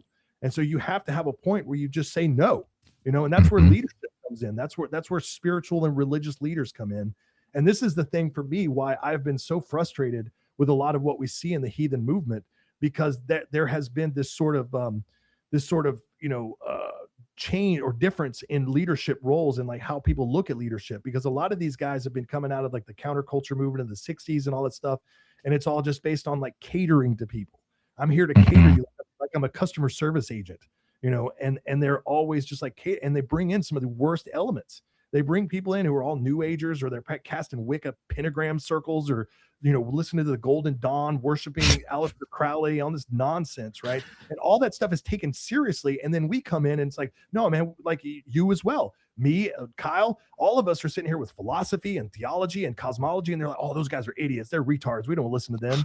And you're like, but you're gonna listen to this guy over here, and it's like that's the problem. And so like we're building online academies, we're building seminary school, we're trying to make this a serious thing, but we have to start with a foundation that says this is the way it is, and we're teaching people how to be real religious leaders. Yeah. And I think that's awesome. I think what you guys are doing is great work as far as that goes. And I've always really admired the heathen space for how well they've been able to build communities and all that. I think they've done a fantastic job. And I think at some level, part of the reason why they've done a fantastic job is it hasn't been particularly philosophical, where, you know, the philosophical groups get into the weeds a little bit too much, and they forget to do the simple things like, hey, shut up and bloat, you know, that kind of mentality. So one thing, you know, I don't want to come off like I'm saying that reason and logic supersede all things. You know, we have things like the Delphic maxims, we have things like the Pythagorean verses, we have those things that to us are authoritative, that we look at and say we're taking those as an authority. But I think the difference here being that, you know, if I were in an argument with, say, a Christian, I'm not going to bring up the Delphic maxims as some kind of authority or the Pythagorean verses, because I know they don't care about it. It'd be like him saying, hey, well, the 10 commandments say this, and so that's them's the breaks. I would say, yeah, I don't care, and I don't think that the 10 commandments are authoritative, so they're irrelevant to me. And I think we do have to think about that as pagan communities in general. You know, I think about something like, say, Egil Skallagrimsson. You know, if you read Egil's saga, you could certainly go through that whole thing and say, hey, maybe the next time I get, you know, thwarted when I'm trying to rob some people, I should get a big stick, light it on fire, and burn a whole town down and kill all the women and children and men all at once. Maybe that's a good thing to do. And so you have to ask yourself these questions looking at the lore alone and say, is there such a thing as right and wrong? How do we adjudicate those types of things? Am I going to read something like that and say, man, killing is okay, I guess, sometimes? Well, we don't have that. I mean, I understand that what you're saying, but the idea of murder is considered to be bad, and that's bad in every culture. But also, every culture has a way that killing is justified. You know, Well, it's self-defense in war and stuff like that. And you got to think, like, when they're talking about in these old things, a lot of this stuff was like, you know, different families and things that would be the same as if we had a different country. They didn't have countries back then. So you're looking at some other family over there that's a rival. Then you guys go to war. A war back then was like 10 people.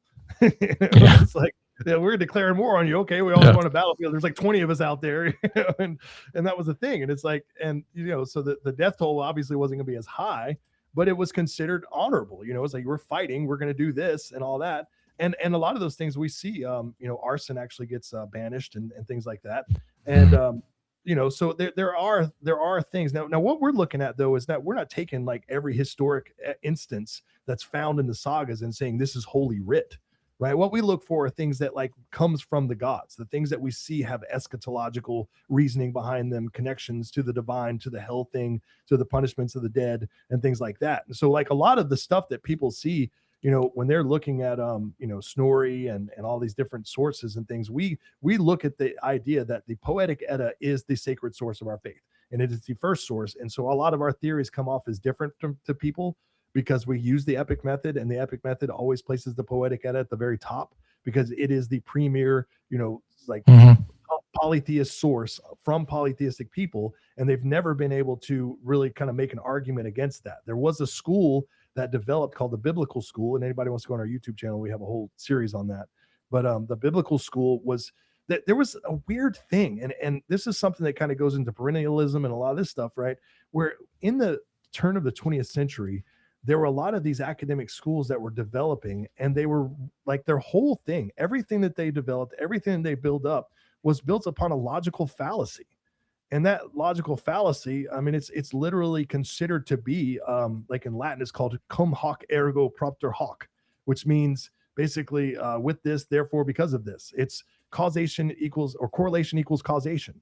That's a logical fallacy. And yet, all of these schools of thought that were interpreting the Poetic Edda, even the Prose Edda and all that stuff, were building on that fallacy, like completely. When you look at like the nature school, right, that was developing, everything they did was that. There was nothing, and that was the most popular school of thought. It's also called the German school, right? And all of these guys, from James Frazer to all these guys, you know, who were writing all these books, the one who started it was Max Mueller. You know, and it goes into like the nomina and the noumena and things like that. Some of you were talking about before. And it's like the whole thing is just arbitrary nonsense that it's just their imagination, you know, like because none of it can be verified. And if you have nothing that's verifiable, then how are you being taken serious as an academic? Well, it's just based all on symbolism, is what. Yeah. And it's like, it's just their imagination. Like one of the big ones that gets still kind of pushed around in the heathen community is when they talk about Sif's golden hair being representative of agriculture and wheat. And it's like, how? Like, where does that come from? Prove it. Give me some evidence for it. Well, it's in this academic who has a PhD and he's invented it. It's in his imagination. And so and this comes into a lot of the spaces when you start to see because I do believe in Proto-Indo-European theory, and I do believe that is an actual thing, but I do believe that it gets taken too far. And I think that when it contradicts the Poetic Edda and stuff like that, it needs to be ignored, because the Proto-Indo-European theory, it's got linguistics behind it, and there's stories behind it and scripture behind it. And there's so many levels of this that validate what it is that it's hard to ignore. You can't just dismiss it and say it's not there. But what you do say is that it gets taken way to an extreme, right? Well, so and they're using this whole principle, which the nature school used, the biblical school used, that anytime I can find a correlation, that is a causation. And that's where they step on too far. The one thing too, though, is like what we're talking about here is all of these schools of thought and or the some of the Indo-European stuff that gets taken way too far is really talking about something different than what we're talking about. We are focusing on mythology and what our mythology says, because we do believe that is the past, the record of our past. They are talking about mythogony, where the possible origins of a myth may come from. So it is very different concepts, which is why they start to get into using Indo-European theory a little bit too heavily, and kind of going with the whole correlation equals causation stuff. I'll let, actually, did you have anything you wanted to add, Eric? I'm sorry. Yeah, I mean, I think it's good that you guys are using logic and reason. I mean, I think, that seems the way that you're looking at it. You're like Mark was saying, you look at the lore and then you say like, okay, we're not just going to take the lore as holy writ and not, take time to think about it. But I think what that is just going to show is that ultimately there is a sense where logic and reason is necessary and in some sense comes first when we have to apply it to the myths. You can take that as raw material, I guess, but you have to take logic and reason and suss out what it actually means, or else you are going to end up with an incoherent mess of things. So I'm glad you're at least engaging at that process. I'd say Platonism is just a very sophisticated version of that, just because it's been going on for 2,500 years. But they were essentially doing the exact same process, starting with Plato and looking and reflecting upon things like Hesiod and Orpheus and Homer, and then making a philosophy emerge out of that made sense for the world, and really presenting a worldview. I don't know that you guys necessarily even have a fully fleshed out worldview yet necessarily. I think you've got some ideas of what you guys are aiming towards, but not necessarily a coherent worldview from end to end, something that could, for example, withstand a debate necessarily with someone who's much more antagonistic than me. I think if you got into that situation, I think you guys could get potentially blown out of the water. And that is my concern ultimately. Like when I look at these kinds of things, I just go, hey, if we're going to present this as a worldview, and I get particularly irked, I guess, as a Platonist, because it seems like most of the time in open debates, it's a lot of heathen guys end up going into these debates a bit headstrong and get utterly crushed. There's been a few of them over the years, And so I'm looking at it like, hey, can we sharpen this thing up a little bit and get it a little bit better when we're getting in front of those guys? Because even like what you guys were saying right here, first off, a quick aside, we're not perennialists. I don't know. That was in the title and the promo stuff for this. We're not perennialists, separate philosophy school. We don't agree with that. Yeah. So it's not us. But you're talking about logical fallacies within the perennialist school. And, Sedianism is essentially an argument from tradition fallacy. It's the whole thing. This is our tradition. This is what we're doing. Cool. That's great. That's a fallacy. And it can just be swept out the door after that. And that's the first thing somebody's going to do in any debate, is just say, great. Fallacy, and move on. And that's the end of it. So I think that's where we have to sharpen, our reasonings for why these things are the way that they are, not just that this is what we do. There's been a lot of like, this is what we do and this is what we're about. Totally. I get it. That's fine. You can be about whatever you want to be about. But if we're going to get into open debates with people who are not our friends, they're going to call that stuff out, and it's going to really fall apart as far as that goes. And that's why I'm really here pushing on Platonism. It's that Platonism has this stuff figured out. We don't have, maybe every single answer, but we're damn near close. We have some kind of answer to pretty much everything, and all of these different challenges that people would put out to us, because we're really concerned with not just what our particular tradition is doing, but with how that relates to the universal, how that relates to everything.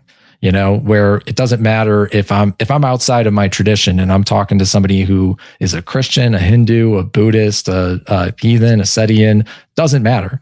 I can make a logical argument to them and present a coherent worldview from end to end. And so if we can't do that, I think we're kind of stuck in a more parochial place where the people who are going to be attracted to our philosophies are going to be people who we're already predisposed to believe it anyways. And they're just sort of taking it on faith. And that works for building communities. It doesn't work for scaling, I think, the revival of paganism at large. And if I could just add on to that, I've just really been enjoying this exchange, by the way. So I've just been kind of sitting back and listening. But to your point, Eric, I think, we have to take into consideration the fact that we live in unique times where traditionalism is, something that most people view as a relic of the past. It's unfortunate, but that's the way it is. And so people are trying to question literally everything right now, to the point where we're asking ourselves, what is a man and a woman? Like it's gotten to that point. And so I think we have to contend with the fact that people are experiencing a meaning crisis. And so they want answers.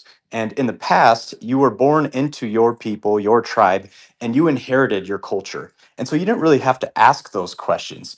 But today, we do have to ask those questions. And if we just kind of take this move of almost like a presuppositionalism, where it's like, well, we just presuppose this worldview, like Eric said, it can be a potential pitfall for the entirety of the movement of like returning to traditional religion. So I think we just have to address these questions because people are going to ask them. And if we take that position of, well, this is our position because, it says so, because the authority says so, then it's kind of, and I don't want this to be too offensive, so I don't mean any offense by it, but it's almost the same argument that people are making when they're saying like, well, hey, I'm a man, but born a man, but I'm truly a woman. And you ask them like, well, why do you say that? Well, because I say so. Like I feel it, and that's their authority. So I think we need to avoid this kind of arbitrary, this arbitrary like authority, and we need to ground it in something that is real and something that is shared among all, which is the truth. Like the truth should be the authority. And that's not to say that we need some kind of a unified theology, where we have like this global domination of one singular truth. Truth is diverse, 100%. Like its expressions are diverse and it comes through different people in different ways, but there is still a common and shared grounding there. Like if we were to look at the earth is one thing, but it's a diverse place, right? There's Antarctica, which is way different than something like the Everglades in Florida. Yet they are both part of Earth, and there are unique creatures and life forms that live there, but they are still sharing the same reality and they are still subject to the same universal laws. So I think that's really what we're getting at here. It's more so like trying to understand this grounding of reality so that we can make good arguments and present our worldview in a way that isn't vulnerable to these kind of attacks from Christians and from these postmodern relativists and whatnot. Well, and something I would say is, Eric, you had said that you don't think that we would have Sedianism can present like a full worldview, but I would actually argue and say that really a worldview is, if it's coherent, major component, a worldview is coherent if its major components fit together without fundamental contradictions. All right. So like Sedianism, we can actually present that. We have a cosmology. We can talk about how the world is. We have theology. The gods are real distinct beings with the families. That was actually one of the arguments that was presented to somewhat debunk the nature school. that was going around saying that the gods were just manifestations of the brain and stuff because they were scared of thunder, stuff like that. We understand how anthropology works. We have ethics, where ethics, our obligations arise within sacred order through kinship and oaths, and law, custom, hospitality is all inherited, as Ethan was just talking about. We talk about the religious authority, which is going to be ancestral endowment. We have epistemologies. We have religious practice. We have eschatology. So, I think that we can answer a lot of questions, but as you said, it may not be, I guess, completely sufficient to somebody else's desire for what they're looking for. But I don't think that that's required I don't think that is required for a Germanic religion to meet all of the classifications of what Plato expects.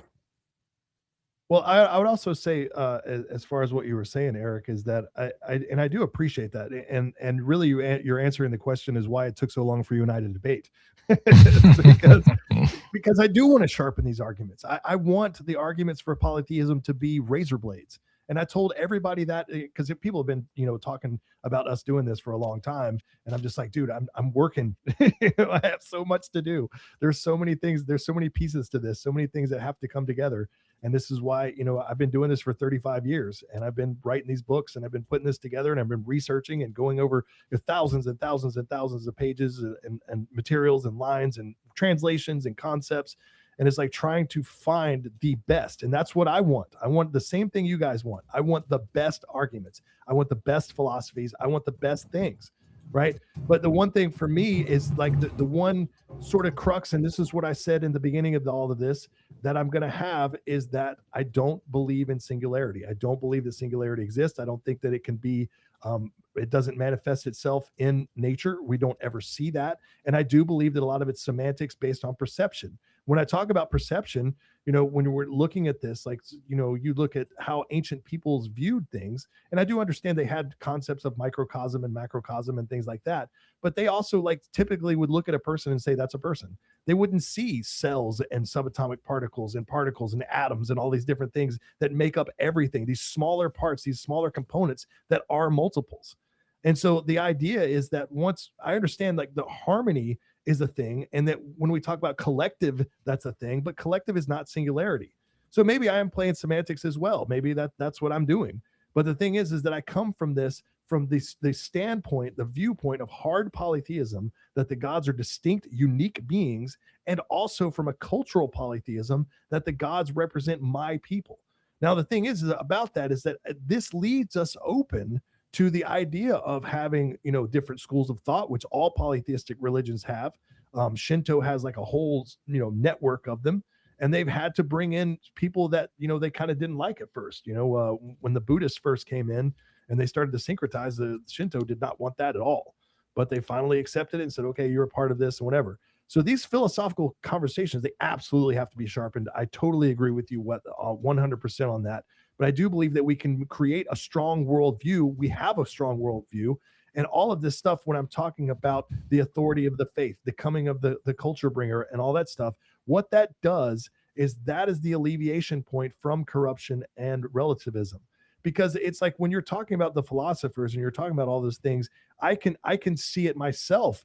The idea of challenging the authorities themselves and saying that this is not real, that I'm not buying this or whatever. And then it breaks a moral spectrum, because what happens is that as people can sit there and create arguments around things and can keep reasoning out things and don't have like a point in time where they say this is this, then they can simply twist things.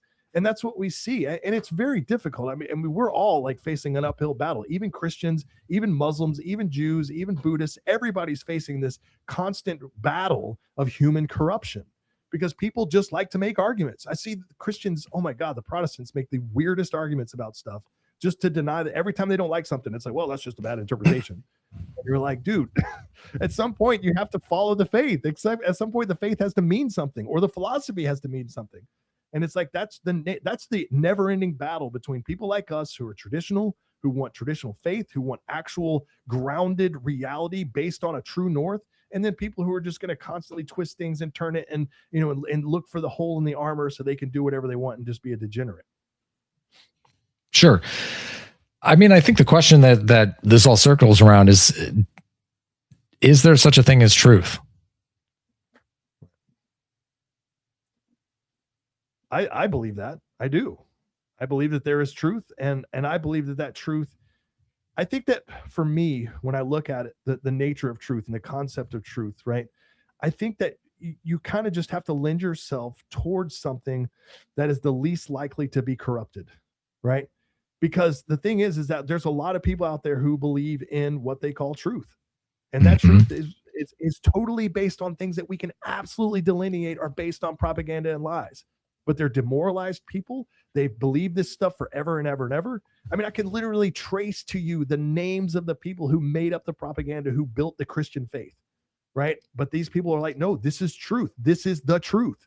And you're like, I mean, Lactantius was the mentor of Constantine's son, and he was the first euhemerist. Euhemerism was the major philosophical or religious, sort of apologetic propaganda that was created in order to convince the monarchs that they should embrace this faith. It was a lie. There was nothing truthful about it. They made up fake etymologies, like the Aser are really just the Asia men, and it all comes from Asia and all that stuff.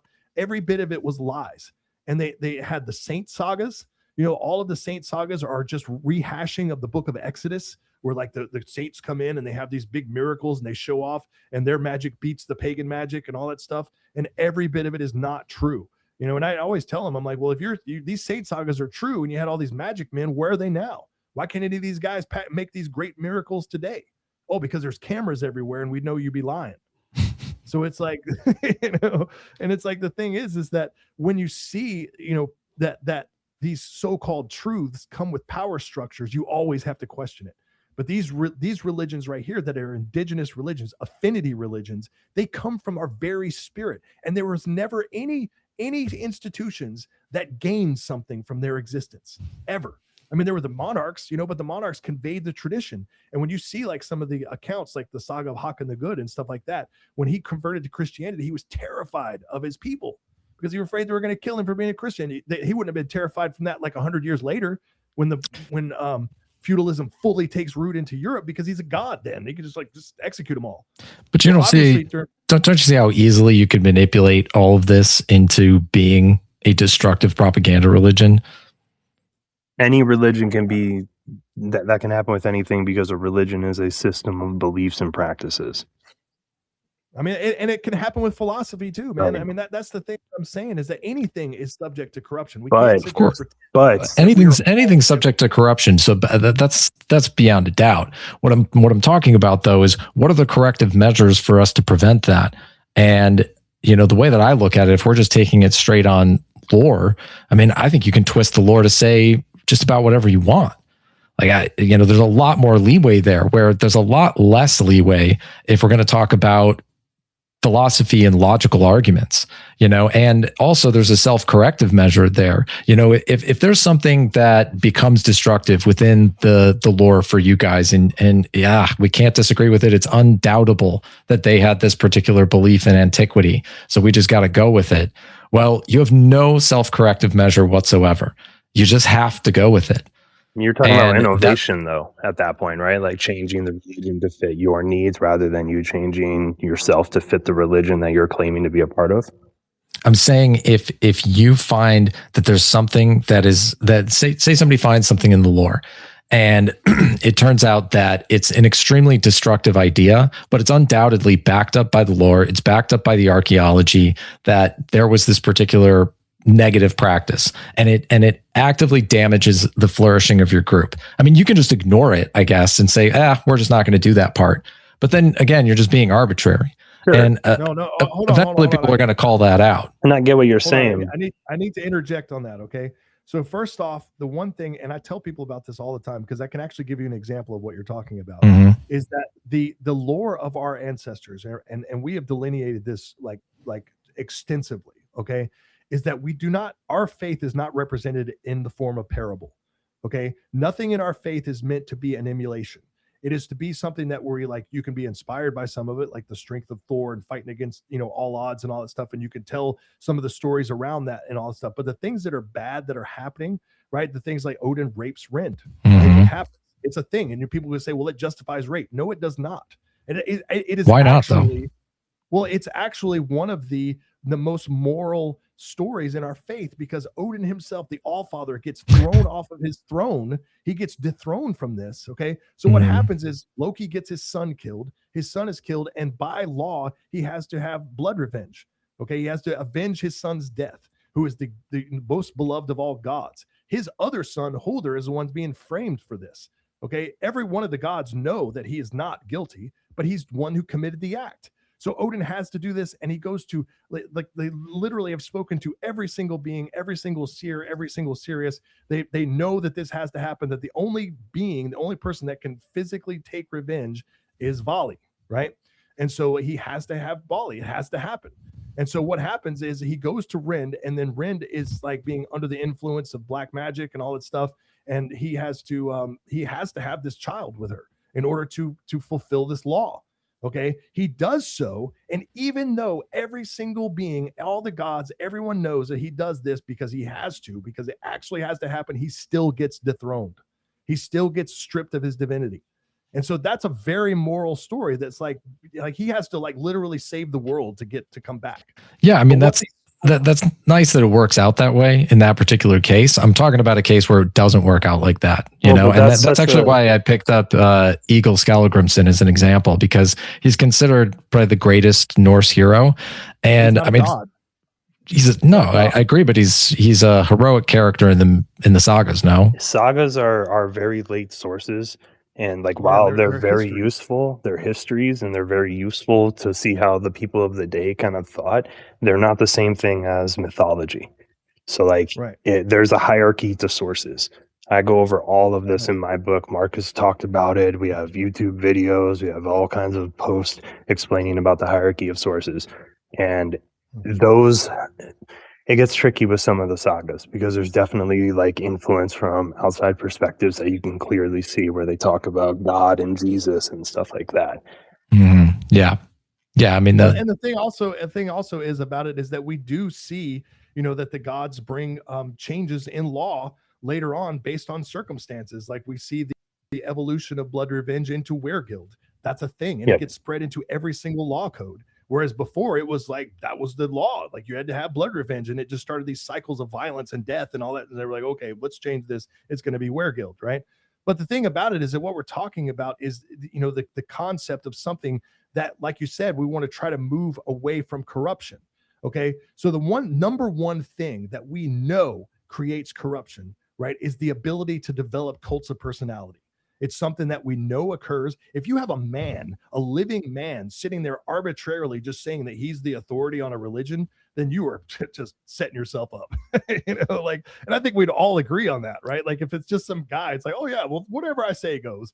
We're like, okay, yeah, do that, But the thing is that what we're talking about, and this, if we were debating Christians on this stuff, is we'd be making the same exact argument that they would be making for orthodoxy. That the orthodoxy becomes the central focus of the faith, and the Orthodox Christian have some of the best arguments for this stuff because it separates you from corruption. It connects you to something that's ancestral, that's ancient, that has something that the people who put it together don't have any stake in the game anymore because they're dead. Yeah, but and so the thing is, that belies the whole problem, though, of what we're getting into is, the Orthodox Christian is going to make this argument that, well, we have this thing that's internally coherent. We're going to make a presuppositional argument for why it's true. And it's also universally true. And part of that religion means that the Sedian guys, they're actually worshiping demons. And it would be better for them if we just destroyed their religion. Right. The point I'm making, though, is you have the same structure to the argument. It's not actually a good argument from the Ortho bros. I think it's a pretty lousy argument ultimately that they've grafted from some Protestant apologists, but it's not like you guys are running into the same problem that they're running into, which is that, yes, you have some internal coherence. And yes, it's good that you guys have this internal coherence. It's clear that you thought it all internally very well, but who cares? Like, I don't have to care about that. The Marvel universe is coherent. It doesn't mean that it's true. What I'm talking about is truth. If we're comparing worldviews, that's about truth. We're asking which one of these is true or which is more true than another.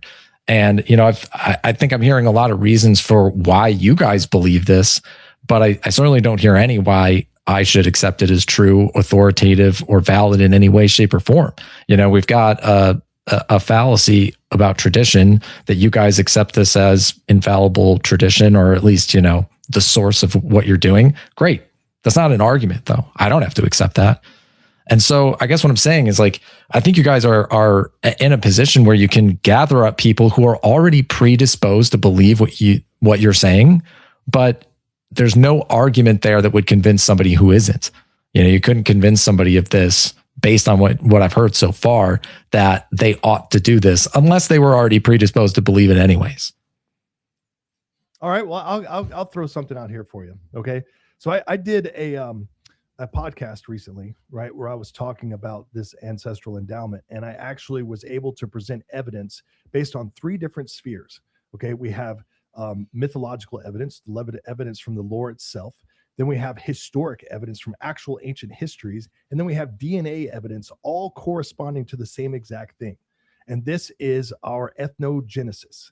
Okay. The ethnogenesis of the Germanic people. Okay.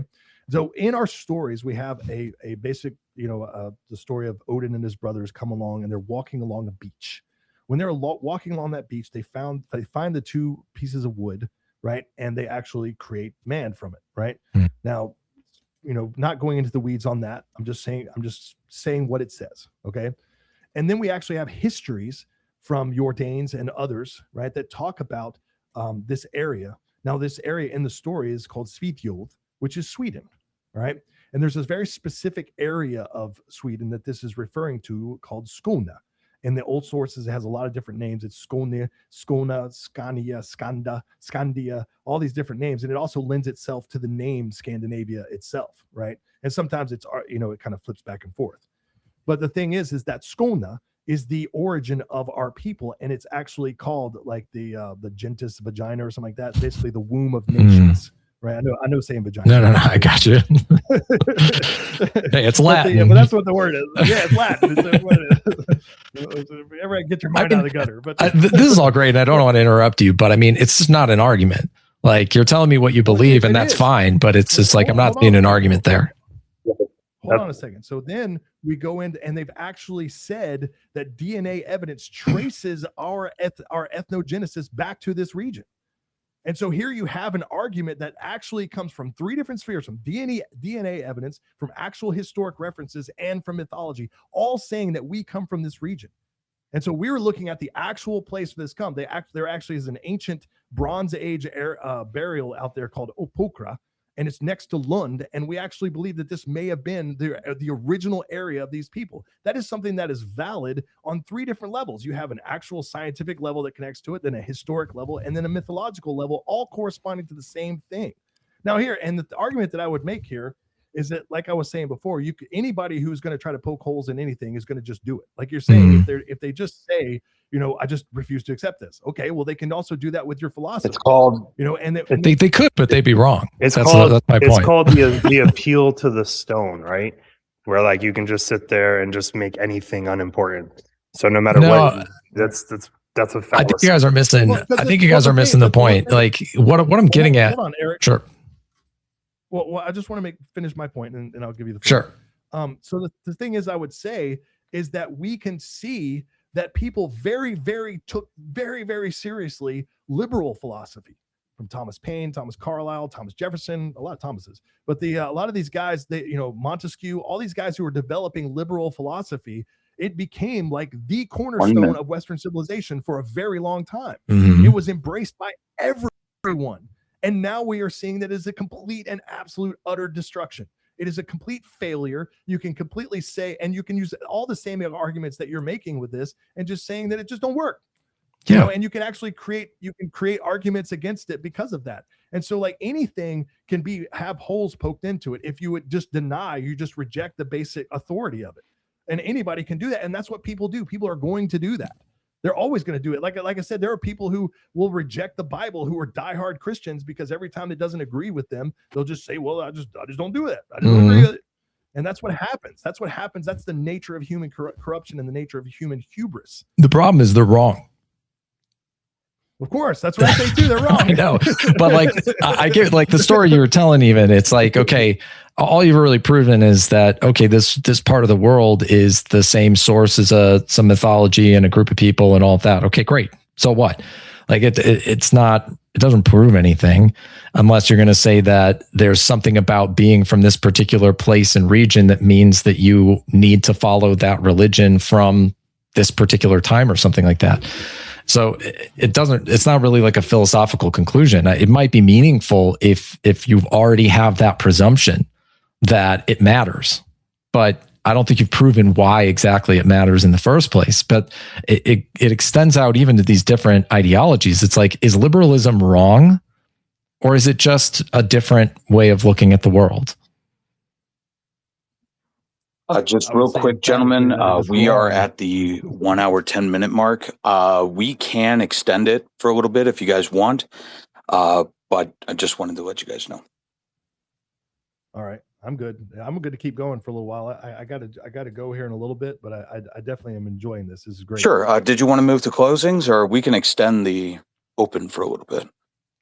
It's up to you guys. I will leave that up to everyone. I'm good with staying for like another 20, 25 minutes if Eric's going to do that. If everybody let's just move the closing then, and we'll wrap it up, and we can go to the Q&A part if we're going to do that, and then yeah, sure. Yeah. No, just wanted to let you guys know. I wanted Eric to finish his statement and not just cut it off right in the middle. Okay, so because Nerona went first in the openings, they'll go first in the closings.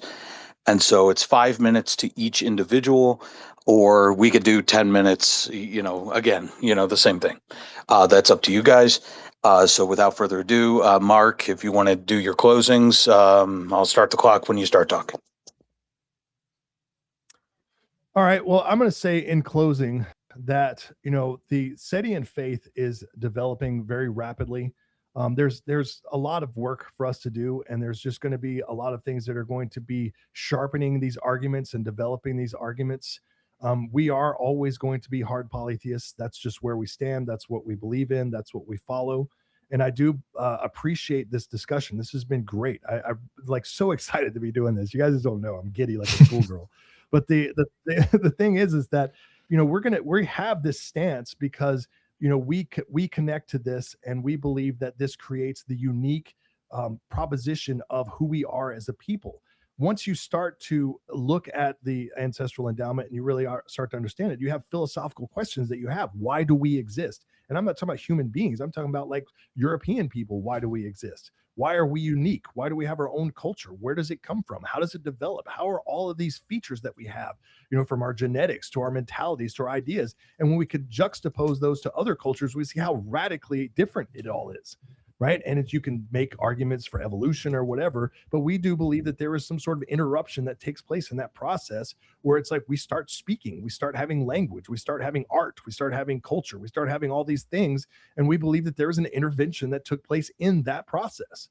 And so that process, that intervention, that coming about allowed us to leap forward as beings. And it answers a lot of these questions. It answers who we are as a people, our identity, our heritage, where we come from, and why is it that we have this natural tendency towards these things, even in spite of 1,000 years of oppression, of persecution, of people passing laws. And I could show you all the laws that they passed where they would give bishops all of your stuff. They would just kill your whole family, take everything from you, outlaw you, destroy your life. We are still here. We are still practicing this faith. We are still performing bloat. We are still doing those things. And that is because this is innate within us. It's in the very fabric of our DNA. It connects to us. It relates to us. And it is not surmountable. You cannot destroy it. No matter how hard they have tried, they have not been able to. And that itself is a testament. It goes back to like the whole biblical thing when Moses comes down and he starts to try to give the 10 Commandments. And just as soon as he turned his face, this guy had just supposedly parted the Red Sea. And still they went back to Baal. Still they were worshiping the old gods, because that is the default position of human beings. It's the idea that if you were to take all the propaganda away, all of the television, the media, the radio, all of that stuff, everything that they push at you, every lie that's being pushed and all that stuff from the monotheists and all of these institutions, if you were to take it away, you would be polytheist, because that is the default the position that human beings have. That's where we come from. It's inside of us. It's always been inside of us. And the only way they can shut it out is to constantly attack you, constantly demean you, demoralize you, and persecute you. And so we know this. Like, we all seen that. Everyone here agrees with them. I'm sure Eric agrees with that as well. And so the thing is that we understand this. We see what is the philosophical question of how do you answer this? Well, we answer it that it is us. Like, that this faith speaks to us through the gods themselves. And so that connection it's just a part of who we are. And so the worldview develops through that lens of understanding the innate tendency of us as a people to express this religion in the way that we do, because it is our identity, and we can't break apart from it. No matter what they do, no matter what they've done, they have to condition themselves. They have to be influenced. They have to be convinced to follow all of these other things. Whereas for us, this is just it. And so for myself, when I first started to break away from monotheism and all that stuff and started to really question it, and they tell you can't question things, you can't question this, can't question that. Once you start questioning, you're like, okay, I believe in divinity. I believe there's a divine powers out there. I believe there's something out there in the universe. So who am I going to worship? What am I doing? Well, the obvious answer is the gods of your people, because it's the home team. That's who you worship. And so it connects to you on a spiritual level, a physical level, an emotional level, and an intellectual level. And so I definitely appreciate these discussions, and I hope we have more. I definitely want to have more. And I'm telling you, like, we are going to get to this point where this book is going to be rewritten, and we're going to sharpen these debates and create all these points and all this stuff and build this up, because I want to come out this, with razor blades in our hands, where we have everything delineated and everything put together. And I'll see you the rest of the time. Thank you, Mark. Appreciate you. Kyle, whenever you're ready, take it away. Yeah, I just want to say thank you again. It was great to finally sit down and have a more intellectual conversation, but there's a few things I want to kind of clarify on. So I want to close this by by bringing the discussion back to the fundamental differences between the two positions. In Sedianism, we do not deny truth. We do not reject reason, philosophy, scholarship, or comparative study. We believe there is an objective reality. We believe human beings can reason about it. Where we differ is in the question of religious and theological authority. Sedianism is a particular ancestral tradition, so we believe the Germanic religion should be understood on its own terms through the Germanic corpus and worldview. We call the sacred inheritance handed down through our people the ancestral endowment. And because that inheritance has reached us imperfectly, we use reason, scholarship, source criticism, and lines of convergence to reconstruct it as faithfully as we can. Particularism does not mean that truth changes according to ethnicity. It means that particularity itself matters. God's ancestors, kinship, custom, laws, ritual, language, and sacred history are not simply cultural decorations placed over an otherwise universal religion. They are integral parts of religious tradition itself. That is ultimately where we part ways with Eric and his approach presented here. We can acknowledge Plato as a good philosopher. We can recognize truth or similarities wherever the evidence supports them, but agreement with Plato does not give Plato authority over the Germanic religion. If Plato and the Germanic tradition agree, then we can acknowledge that convergence. But where they genuinely disagree, we believe the Germanic tradition must be allowed to speak for itself. Otherwise, we're no longer asking what the Germanic religion teaches. We're asking how the Germanic religion can be made to fit a philosophical system developed outside of it. And that is why this debate has never been about whether Plato was right or wrong. The deeper question is, who has the authority to tell us what our gods are, what our traditions mean, what the religious obligations are, and what the purpose of our religion should be? Our answer is that these things should be recovered first and foremost from the ancestral tradition itself. We do not need to make Odin a Platonic god in order to take Odin seriously. We do not need to translate our theology into Greek metaphysical categories before it can become coherent. We do not need every ancestral religion to secretly teach the same theology in order to have objective truth. Our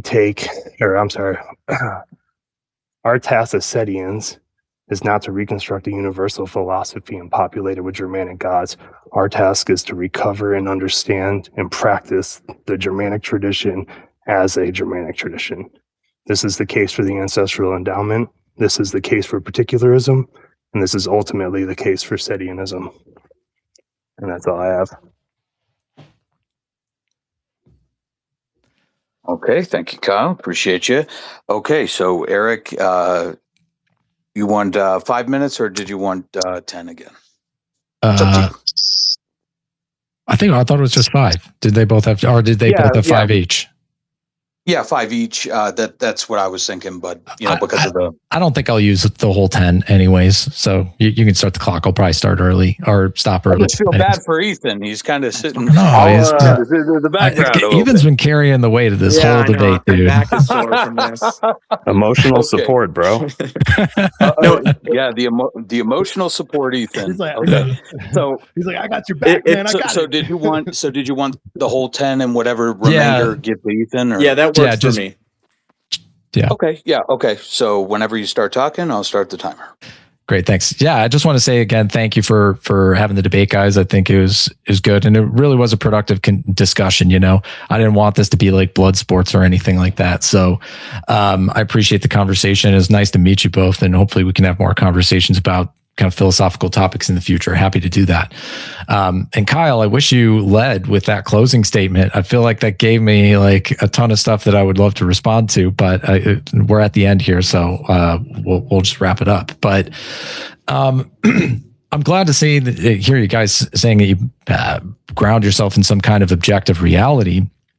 But I think at that level, we're kind of opening up this can of worms now, where we do really have an issue with, if we're going to ground things in objective reality and then also trying to ground things in things that are obviously subjective at some level or another. I recognize the concerns that you guys have for things like family, clan, tribe, and nation. I want to just acknowledge that. We didn't get into that on our side as much, but that's not something that's contradictory in the Platonic position, beliefs at all. Like we absolutely believe in the importance of family, clan, tribe, nation, and don't want to subordinate people to some universal religion that you all have to believe in this particular way or anything like that. But we do believe that there's an objective reality and an objective truth, and that we can come to understand that through logic and reason. And that's really the only way that we can come to understand it in some kind of universally agreed way, without us basically just hedging into our own positions where we believe things as brute facts. And that's what I essentially see as the problem with the Sedian philosophy as it is right now, and as it is as a comparative worldview. It's really what we set out to do at the beginning of this, is compare 2 different worldviews and say, okay, which one of these is the better one to follow? And what I've seen a lot of so far is that Sedianism is largely based upon a brute assertion of tradition as being the central and most important thing, and tradition in a very specific way. I can call myself a traditionalist and a conservative person in general and care about the endowment of my ancestors that comes to me, but these have become kind of loaded words with you guys, where they actually mean this very specific thing. It's not just that, I have this endowment from all of my ancestors and I care about everything that they provided for me to allow me to be here. It has been translated into, I have to look at the oldest legible command from people who are ethnically similar to me to a particular degree.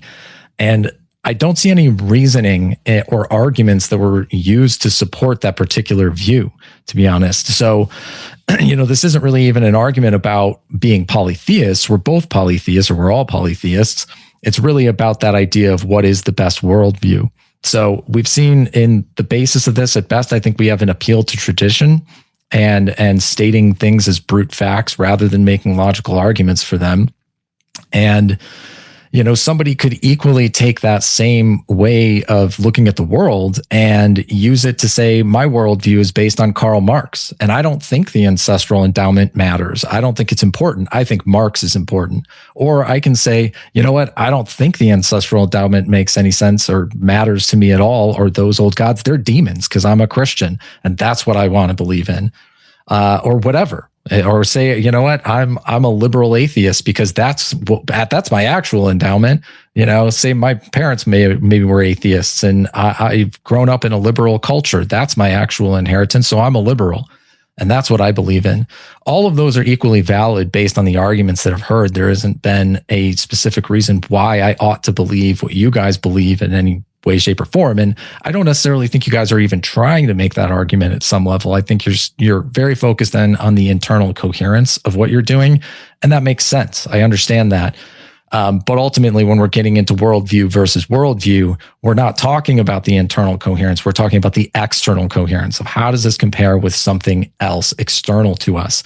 And I think when we stack up the Sedian philosophy as it is compared with Platonism, I don't think it really has much to stand on other than the brute assertions that it's made. I don't think really any of the things that I said in the opening were really addressed. We talked a little bit about singularity, but I didn't see any reason why I ought to think that a unity doesn't exist, that there isn't such a thing as a unity. Like in my example with forests and trees, that's a perfect example of where there's both unity and manyness existing at the same time. Maybe we want to call that harmony, but again, I think we're just playing semantics. So be something we'd have to unpack a little bit further. But anyways, that's more or less the point that I wanted to get to with this. I do think one of the most substantive things we got into was the singularity, and I think it's a misunderstanding when we're basically looked at as though the one means we're swallowing all differences, and somehow that's related to the personal monotheistic God, but that doesn't follow at all. What we're saying with things like the one is that it transcends the differences of the many, not that it dissolves them. So anyways, that's pretty much what I had to say for all of that. Ethan, did you have anything you wanted to add? Yeah. How much time is left on the Right clock? now, we're at 5 minutes, 41 seconds. Okay, maybe I'll just say a little bit here. First of all, I just wanted to. Yeah, whenever. Go ahead. Excuse Go me. Just whenever you start talking, I'll restart the clock. Perfect. Yeah, I just wanted to add a few minor points here. I mean, basically echoing what Eric said. But first of all, I just want to thank Assyric Media for hosting this and setting it up. I think it's been a really good conversation. And for everyone who showed up here, even though it may seem like I was sleeping the whole time, I was listening and enjoying the conversation. Um, anyway, yeah, just echoing a few things Eric was saying there. I think there's a few points where this disagreement is really it comes to a point at basically this junction of um, the objective nature of reality and the purpose of religion and religious authority. And I think it's good to acknowledge that, yeah, there is an objective nature of reality, there is an objective truth. And then Kyle, kind of said this in his remark at the end there, that the question is then like, who is religious authority of a people? And I think what's snuck in there is that religion is this kind of it's a kind of cultural garb that is, I don't want to say that in an offensive way, but it is something that is meant to explain almost like the history of a people. But I would say that religion is actually approaching the nature of reality. It's asking questions about the creation of the universe and the nature of the gods. And these are all under the subject matter of the objective nature of reality. So it's all well and good to say, let us explain ourselves on our own terms, but then we can run into problems where, hey, in another tradition, like there are legitimate African traditions where, they believe in some pretty heinous things, like, not to be too crass, but there's traditions where they sexually assault young boys, as part of their religious beliefs. And so we can ask ourselves, like, well, should we understand that on their own terms, or should we say, no, that's not good? And at that point, we are then appealing to an objective standard. And so that's what we're really getting at. It's what is like the objective nature of reality, and how do specific and particular traditions fit within that? Because we should have particular traditions and we should understand them on their own terms when it comes to customs and mythos and the kind of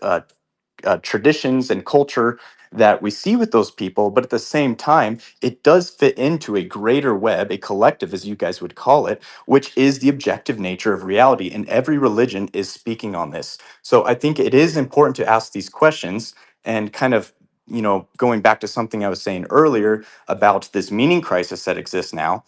People are looking for meaning. They want to know, like, what is the nature of reality, not necessarily like, how can I how can I find something cool and fun and a tradition that speaks to me, which is part of that question. But there is this greater question of trying to understand, like, what is the nature of me, of the soul, of the creation of the universe, of what is good, what is evil, and justice and injustice. And these are all questions of metaphysics, of reality, which is something that is objective and common to all. So I think that's really what we're getting at here when we're saying that Platonism approaches those questions, and we feel as though we have a more succinct and comprehensive system of answers and structure to that, to where we can kind of point people in these directions. And if you don't, then you are kind of falling into this problem of, okay, so are you particular, and is the truth particular? And while you guys may say it isn't, it does come off that way. And there is that problem that you have to contend with when comparing other traditions that would 30 seconds. contradict your own. That being said, I've really enjoyed this conversation and listening to everyone's input and perspective. And like Eric said, I'd definitely be interested in hearing more. So thank you.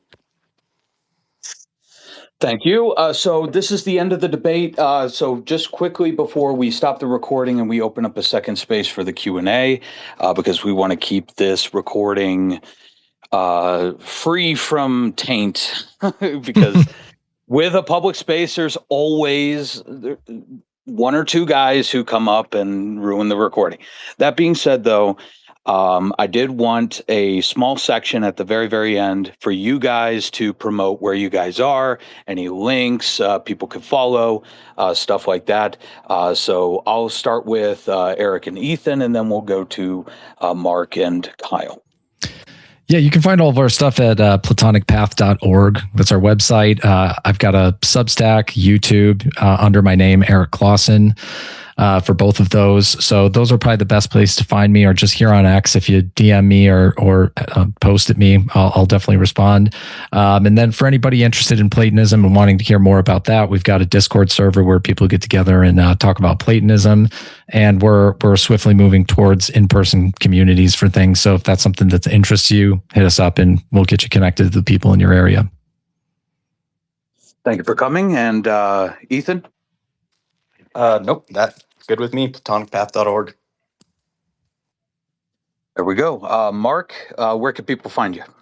All right, we first off, I want to say that there was a comment somebody made where they're like, how are these guys antagonistic to each other? I thought that was great. But anyway, there's so we have www.norna.org, and then we also have Kvasser Academy, which is norna.org/Kvasser. And then Kyle has the Sedian Heritage Foundation. So that's where, and he'll tell you about his website and where he's got that from. But we're building up Kvasser Academy as a seminary school where we are teaching people how to establish authority in this faith and how to build up this authority and all that stuff. And that's why conversations like this are great, because this is going to help to sharpen our authority and our understanding in the world. We are going to be developing stronger and stronger arguments. We're going to be developing stronger and stronger theology. It's going to develop, and we are going to be, mastering this, and we're going to be building this up, and we're going to be standing right there, debating Christians and other religious people, because we know that this is the future of our people and our faith. I'll give it over to Kyle.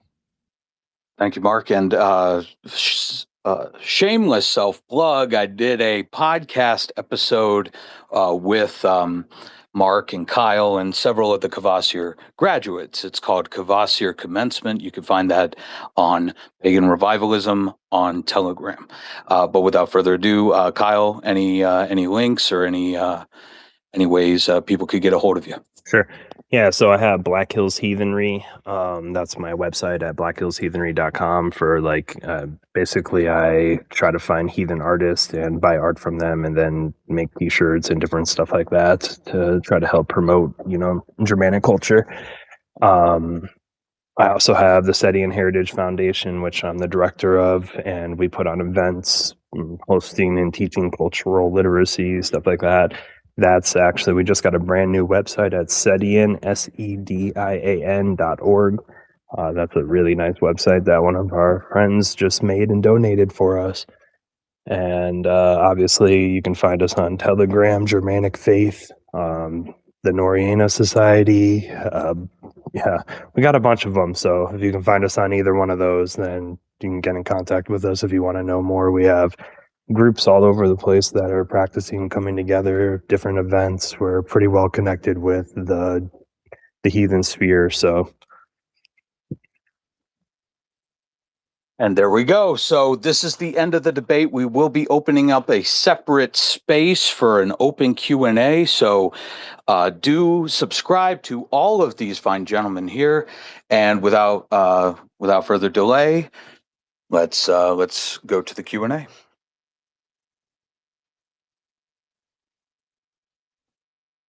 Are you gonna? Okay, you stopped the recording. We'll wait for some of the guests to come on up. Kyle, Eric, and it looks like we have a guest. We have Trevor Ryan Anderson. Okay, so Trevor, welcome. What would you like to ask our guests? I think it's glitching out on me. Twitter, am I right? Overall, I think it was a very fascinating debate, and I think that in my estimation, I think it went very, very well, very professional. And look forward to more pagan debate spaces on the channel. I think that would be a lot of fun. I'm just happy the two moderators didn't get into a debate with one another. No. So Everybody starts slinging mud. I was Screw you That would have been expecting. great.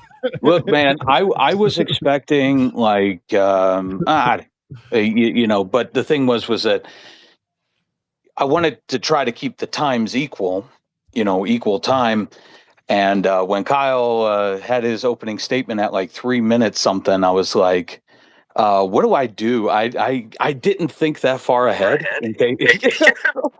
Yeah, I think it would have Man. just got messy had you had to, keep track of Well, extra it time. was just like whatever makes it flow easier. So if he wants to, donate the time, that's totally fine. Not a big deal. Well, But Eric, anyway, we got. I want to just say something real quick. I just followed Eric and Ethan, and Eric, I had actually messaged you on Telegram. A lot of people don't check Telegram, so Oh, I just sent you a yeah, message. no, I'm like, it's all spam on there for Yeah. me right now. I'm barely on there. All right. Sorry. Hi, this that's is usually what I so and use. so channel. Buy my Bitcoin shitcoin. Yeah. That's basically what it is. Yeah, I know. Or it's just, click this link. hey, what are you doing? Right. Yeah. Yeah. I'm How totally long not have a you been bot. following the channel? Shit like that. It's so fucking that annoying. channel over there. Yeah, it's so fucking annoying. But anyway, we do have a guest with a hand up. So we have a little window. So what would you like to ask our guests? Hello, gentlemen. If you can hear my children in the background, such is the way of children.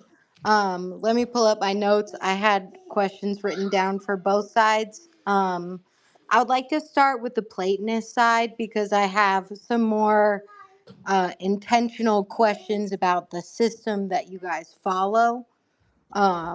So for the first question I have is, which logical system are you using, and where do you locate that system in Plato rather than in later? Oh, I'm sorry, baby, come here. Rather than Wait, in. hold on. What I'm gonna do real quick is I'm gonna have Eric.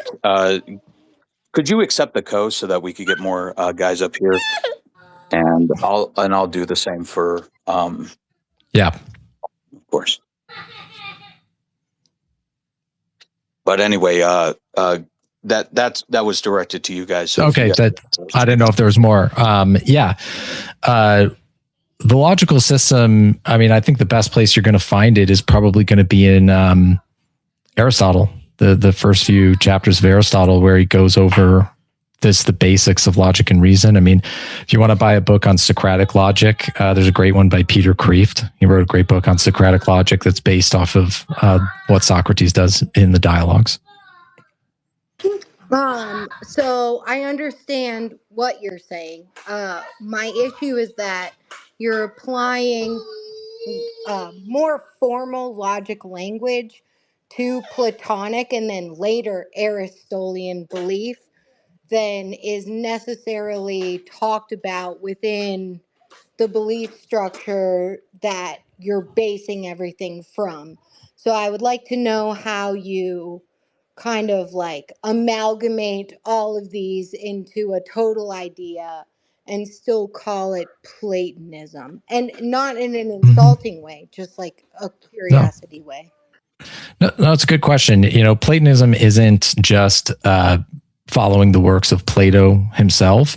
It encompasses the entire Platonic tradition, which is still alive. It's never gone away. So, people, well, obviously Plato you could say is the first Platonist, but Aristotle, I would also consider a Platonist, and the Neoplatonists did consider him a Platonist. There's a great book by scholar Lloyd Gerson called Aristotle and Other Platonists that goes into why he is actually very Platonic. So it's an entire tradition. It's not just about Plato alone. Was that an appeal to tradition? I had to stick it in there. Well, the thing is, I wanted to say, but of course, as a host of an official debate, I'm not going to get involved unless if it's moderating and keeping times. But it is true that appeal to tradition is a logical fallacy, but so is appeal to authority, right? And so every single religious or philosophical system has to deal with these in the same way that they have to deal with Agrippa's trilemma. That there are some things that you're just going to have to take a hard stance on, and it doesn't matter whether somebody says, this fallacy or that fallacy. I think people just interject fallacies just to, because they don't have an argument, quite frankly, and they want to shift the topic to something else. Well, I would love to address this really quick. Sure. Because the reason why Platonism has truth value isn't because of the tradition itself. That's not what gives it its value, nor is it that I'm arbitrarily saying Plato's an authority and then that is what makes it true. It's true by the validity of the logic itself. And we could discuss whether the laws of logic are valid or not. But I think the moment you start disagreeing with the laws of logic themselves, then well, you would have to be making a logical argument to do that, so it becomes self-refuting. So that's why Plato's arguments are valid, or at least where we get the authority for it, not just from brute authority or from tradition. But I would also interject and say this, like when anybody can sit there and do the appeal to the stone and just be like, why should we care? Right? That's the same question that we were being asked earlier, is like, well, why does that matter? Why should we care? That's like an appeal, and that's just a dismissal. So, well, you could ask it about logic. Why would you care about the laws of logic? Well, you care about them because they're true. Well, let me ask you this, Eric. Wouldn't Plato himself also would have followed kata ta patria? Wouldn't that have? Yeah. I mean, that would have been a precept of his faith. So he's following the same ancestral endowment that we're talking about. He does, yeah. If you read the laws, he does a really good job. He does a really good job with that, where, when he's talking about building the religion for the city that they're all moving to in laws, it's a dialogue about three people that are going to this new city and they're going to found it. So they're talking about what should the laws be of this new city. And one of the things he says is, well, we can't make up religion. Like, religion isn't something you can just make up out of nothing. So we just have to go with what the Delphic Oracle says when it comes to the basics of our religion. But, I agree with that. I mean, that's the same thing I'm doing with the Delphic maxims and the Pythagorean works as well. But that only really has like a narrow application to religion, but it doesn't have a bearing on stuff outside of that, like philosophy. But it seems like we circled back on ourselves. But the problem with that line of argumentation is, historically, Pythagoras and Socrates were put to death for going against the traditions. So, and same thing with Orpheus too. And so the issue becomes, if it's something totally different, that's fine. But, if you say, well, you have the right to revolt against tradition if it's a quote unquote more coherent system, but that's the same argument that Christians use with their apologetics, and the same thing with Islam with their dawah, right? No, I mean, well, you're wrong about everything you just said. So saying Pythagoras was murdered because he went against the religion, that's not why he was murdered. And also the same thing with Socrates. It was a show trial. It was a BS trial. And he was honored as a hero and right afterwards. So But is that the objective truth, or is that just your perspective? What do you mean? Well, I mean, what were Socrates' charges? What does it matter? It certainly does. If we're going One to of- claim that it was just a show trial and stuff like that, It matters if his the charges are were true. impiety to the gods, right? Impiety to the gods and corrupting the youth. Those were the two charges. Right. And he was put to death for those, right? Yeah, unjustly. He proved very But well that's your in his apology. perspective, right? Well, how was he impious to the gods? Why don't you explain that to me? Well, I mean, we could go to what Plato himself says, that he believed in gods of his own invention rather than those accepted by the state. I mean, did he not write those words? I'd have to look at it exactly, but I do think he said something like that. I don't think approvingly. I mean, even when Socrates is on trial, he says to his accusers, he goes, I believe in the gods more than you guys do, which is true. He actually had a higher understanding of the gods than the people who were accusing him of impiety. It's a lot of like what you see in the Euthyphro dialogue. Is this guy who's a bombastic sophist who thinks he knows everything about the gods, but he can't even define piety. Right, and in the Euthyphro, right, he kind of gives a really weird example, which is a son charging his own father with murder. Yeah. Right. Yeah. And stuff like that. Mm-hmm. And so, and it doesn't get resolved in there, right? No, it ends in aporia. So the Euthyphro dialogue is, I mean, when you look at the dialogue, what they're talking about, Euthyphro is accusing his father of murder. And that's why he's at the court where Socrates is about to go into the court. And Socrates is asking him, like, to your guys' point, Kyle, Mark, like the kata patria kind of idea of respecting your ancestors. He's looking at it like, are you sure you really want to accuse your father of murder? Are you sure that you're right? And Euthyphro gives all of these examples from the myths, from Hesiod and Homer, and why he's right to do what he's doing. But as soon as Socrates presses him on whether he can even define piety, he can't. And then, it's actually a great dialogue about what we talked about in the debate. Like, it's short. It's one of the shortest dialogues. I highly recommend you read it. But that's what it's about. Now, is positing a tow hen, right?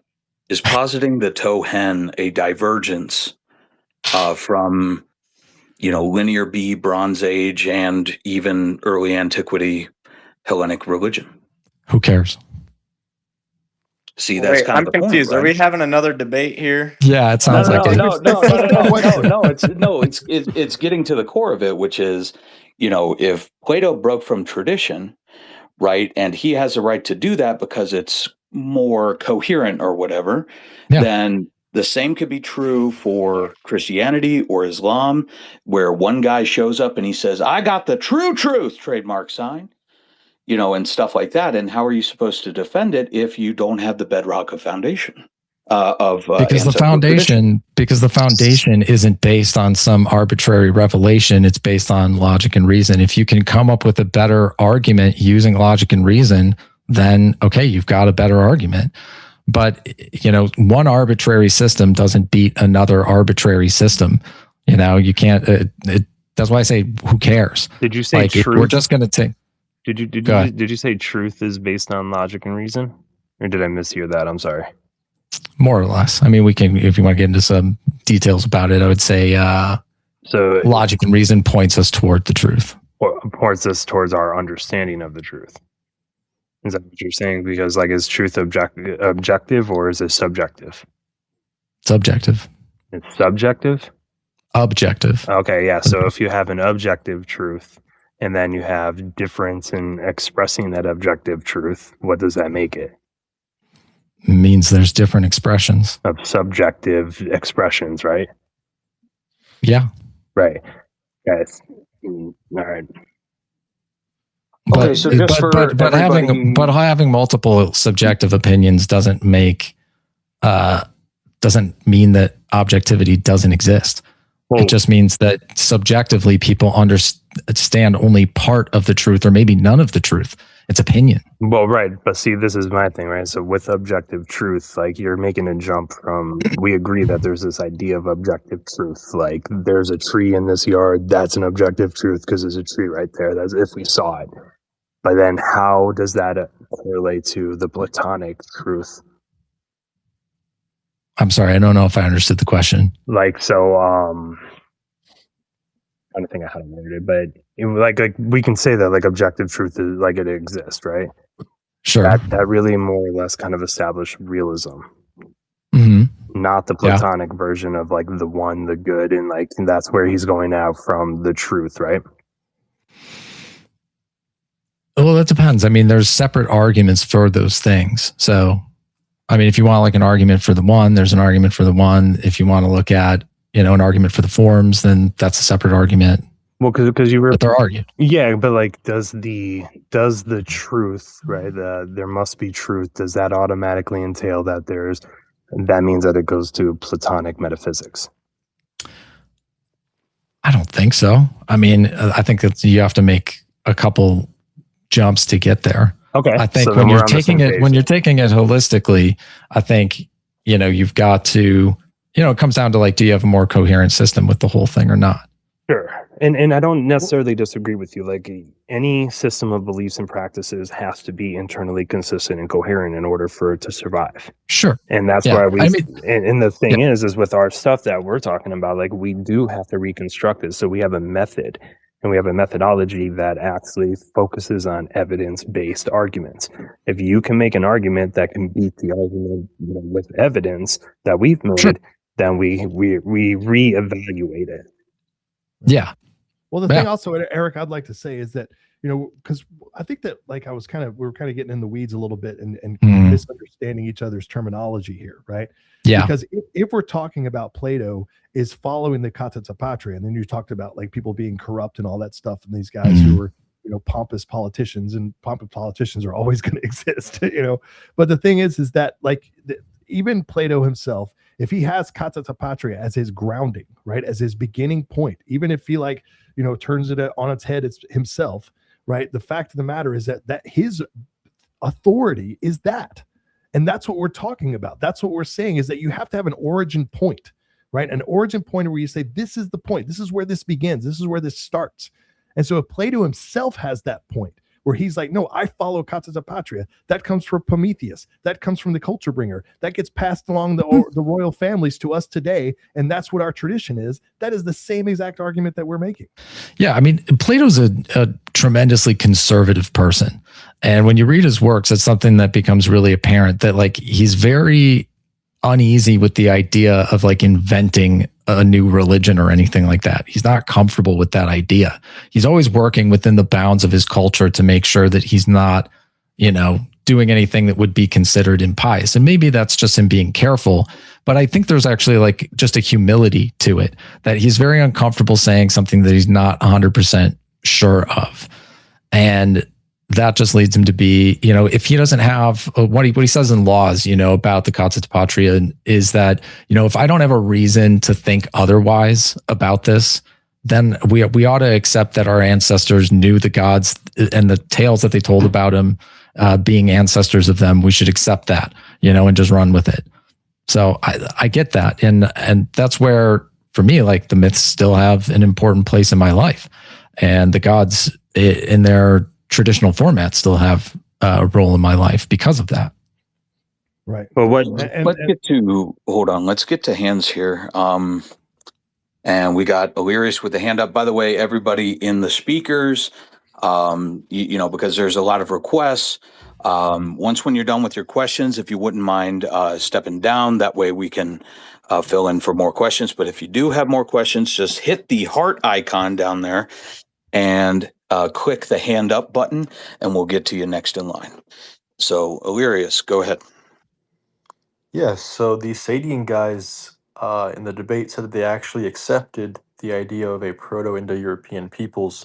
Now, I'm wondering if, following their logic, if it can be shown that these people had a more or less singular and coherent metaphysical system, if it can be shown that this metaphysical system had a singular absolute, would they then have to accept that since it's ancestral to the Germanic? Oh, it did. It absolutely did. And what that system was, what you're talking about was fate. And I'm not trying to be arbitrary when I say that either. So when the Bible was being translated into Anglo-Saxon, okay, they were trying to figure out what is the overall concept that we have that connects all things. What is something that is similar in our religion to God, right? And so what they did was when they translated it into Anglo-Saxon, the word for God was Mjoltod, and in Old Norse that's Mjoltodr, and Mjoltodr is fate, it's destiny. So God, this just basically was fate. Only thing we say is, like, in the ancient sources and beliefs, fate is an impersonal concept. It is a force. It's like gravity. It's not ever considered that. And when you really start, and I'm sure Eric could probably put some ideas on that as well, is that when you start to try to personalize fate, you come up with some really nasty stuff. I used to like have Calvinists that I would meet, and I would go walk with them to help them proselytize to other Christians because their stuff was so terrible. It's just so evil because it is literally the thing that, like, you made me, you created me to be evil, and then are going to punish me for being evil. And you're like, yeah, listen to this, So that was the thing, is that there is an overarching concept, and that concept is always fate. Well, I was asking if it can be shown that there is a metaphysical singular absolute, like the What are you Platonic talking one. about as a singular God? Yeah, like, I know that you might disagree that is shown or not, but if it could be shown, would you accept that as part of your tradition? No, Just yes or no? no, and the thing with that is what you're talking about is mythogony once again, and these are all hypotheticals. The way that we use Indo-European comparative studies is to show the date of something, and one of the greatest examples is the concept of damnation and hell, where people will say anything from the Germanic perspective is going to be Christianized, right? And then we can break it down and we can show, well, there's all these other cultures that are Indo-European related through language that have this similar concept of damnation and hell.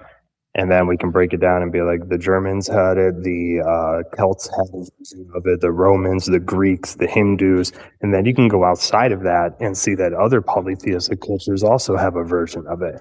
And so you can show that that is not a Christian perspective. It's something that predates Christianity, and then we can make an argument from there using logic and reasoning as to why we believe that is a pre-Christian concept for the Germanic people.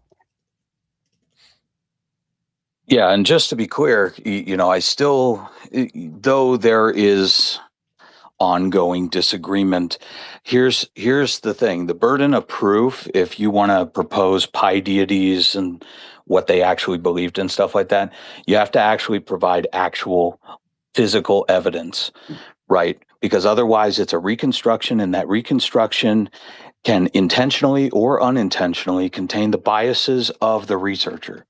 And so if you cannot make it falsifiable with hard evidence, either through artifacts that depict their pantheon or writings, then it is indistinguishable from something somebody made up 10 minutes ago. Well, Yeah, I mean, we can that's argue just a that, fact. but we should keep this space to the Q&A to the guests instead of us arguing about PIE. It's Yeah, a different topic. I got about Sure. like 30 minutes, guys. Just so you know. I did want to I just wanted to clarify also with that is we do not let Indo-European theory override Germanic sources. That is the hypothetical theory. So, like, if we found a Germanic source that we can identify as polytheistic, we would actually investigate it and try to understand the how, the what, the why, the when, the wheres, like all those things. And that helps us to better make a decision for what we believe is more authentic. So it's a method that we use. It's not just, blindly just guessing like this one sounds cooler. It's very far from that.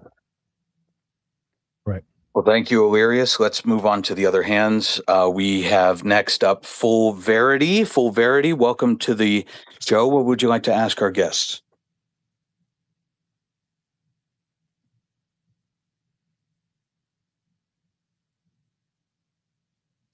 Is he muted? He has to unmute himself. Yes, good evening. Can you hear me? Yep. Yes, we can hear. Crystal. Great, thank you. So I had a question for each party. I thought that you both went pretty easy on each other this evening, but iron sharpens iron. So for Eric, with whom I've had some interaction in the past, I would ask, by what non-circular criterion can the Platonists demonstrate definitively that Plato's dialectical ascent from becoming to intelligible being represents a recovery of primordial metaphysical truth rather than precisely the spiritual rupture diagnosed in different ways by Nietzsche and Claudius, the moment when conceptual abstraction begins to substitute itself for the immediate sacred reality of life, image, myth, ancestry, cult. And if Kingsley is right that Parmenides' philosophy emerged from an initiatic ecstatic practice whose later rationalization fundamentally obscured its original meaning, why should we regard Plato's transformation of that inheritance into dialectic as an ascent rather than a loss, while dismissing a Germanic tradition that is centered upon cult and ordeal and ecstatic wisdom and sacred ancestry and the imminent presence of the gods as metaphysically inferior, merely because it never translated itself and its mysteries into the Platonic vocabulary of forms? Finally, And for the Wait, other gentleman, I'll ask we'll before I take it. jump off. Hold on. We'll take it one at a time. That way, it doesn't Okay. get lost in translation. But as soon as Eric answers, I'll let you ask the Neurona guys. Okay, thank you. I was going to say, finally, an easy question. So, to start, I guess, with the dialectical ascent, let's just start there. The dialectical ascent is something that we can demonstrate by actually using something that Cyril just mentioned, which is Agrippa's trilemma, which is a philosophical problem about knowledge. And what the trilemma shows is that no matter what justified true belief that you may hold, your justification for it is going to end in one of three places. It's either going to be a circular end. You're going to say, it is this way because it is this way, or you're going to end in an arbitrary stopping point where you're just going to arbitrarily just say, well, that's the foundation of my belief. Or third, you could go into an infinite regress where you just keep going infinite. So what that's typically used for today is to actually make a skeptical argument to say that there actually isn't any definitive knowledge claims that we can make that don't end in one of the horns of the trilemma. But what the Platonists would actually say about that, and this isn't just from me, this is from people like Lloyd Gerson and Jessica Moss, both Platonic epistemologists, is that what it shows is that belief is not the same thing as knowledge. And so when we're talking about the dialectical ascent, it's exactly as Plato was talking about it in the Republic, that we're moving from opinion to true knowledge. And true knowledge is not an opinion. It is being itself. So you're moving from the state where you really couldn't have knowledge of opinion and you couldn't have an opinion of knowledge. They're two distinct objects. And so that dialectical ascent is that's how it operates. Let's put it that way.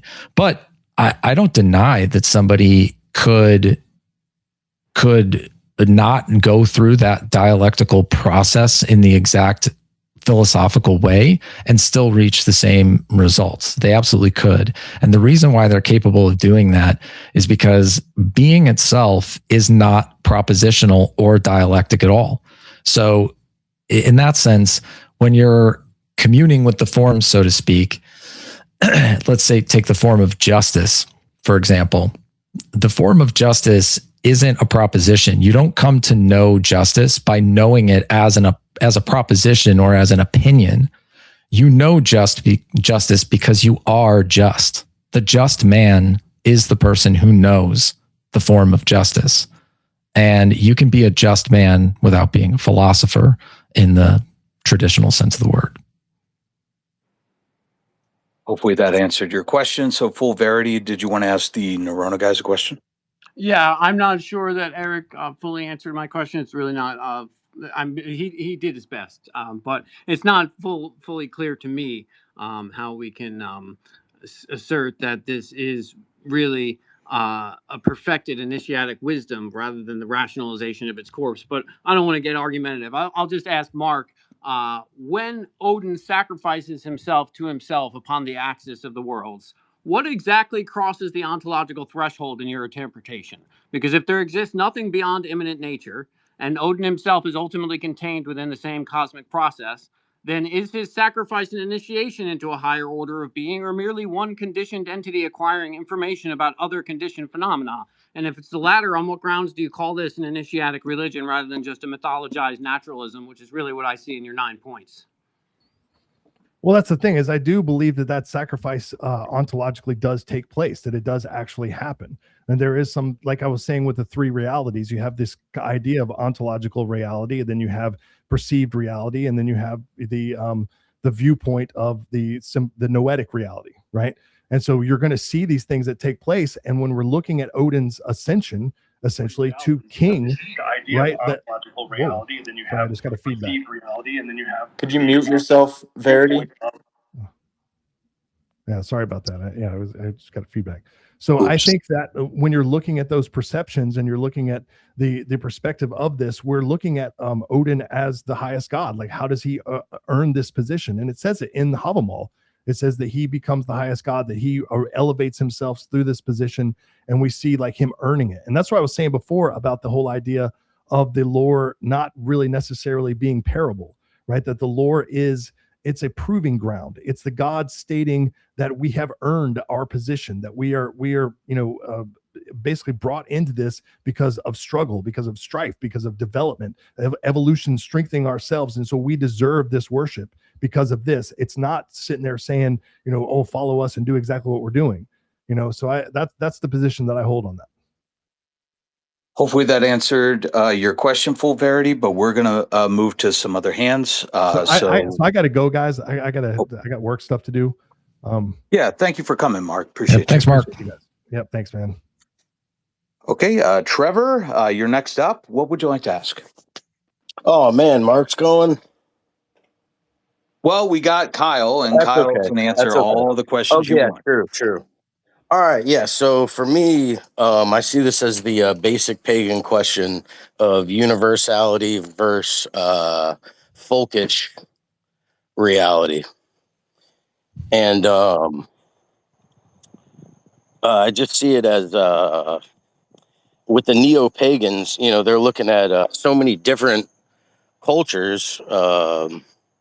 With the Egypt and the Greek and everything, and really what it is chaos versus order, and the gods come and bring order, and this universal one is just an organic chaos, and I believe that leads to nihilism, and in the liberal world we call it cultural relativity.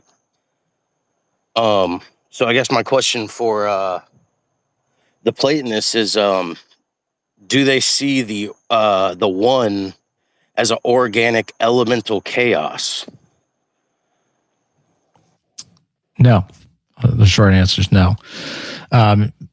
Most of our system is really designed to explain why there are moral objective truths and why there's truth at all and how there's truth. So I would say Platonism is deeply anti-relativistic. So yeah, I mean, I think I'm a little confused, I guess, on the connection between the one and chaos in the way that you're talking about. Like the one, Plotinus says that the one is the productive power of all things, which, you could look at it that way as the ordering principle of all things. Not that it's the cause of every single thing. It's the first cause, you could say, or the first principle. And in that sense, it has an ordering quality to it, or, provides an ordering quality. It doesn't have it itself, but nonetheless, it provides that order to all things by allowing things to have unity, which is to be something rather than nothing, which I'd say is the opposite of chaos. Okay, well, you talked a lot about you're real concerned with arguing with Christians, which basically we see it as like the Christians are an answer to our thing. We're not an answer to Christians. We're way more ancient. So like the Hindus have the Vedas, and that would be like their orthodox thing. And then Buddhist comes along and says, hey, anyone could just be a Buddhist. Muslims come along, anyone could just be a Muslim. Hmm.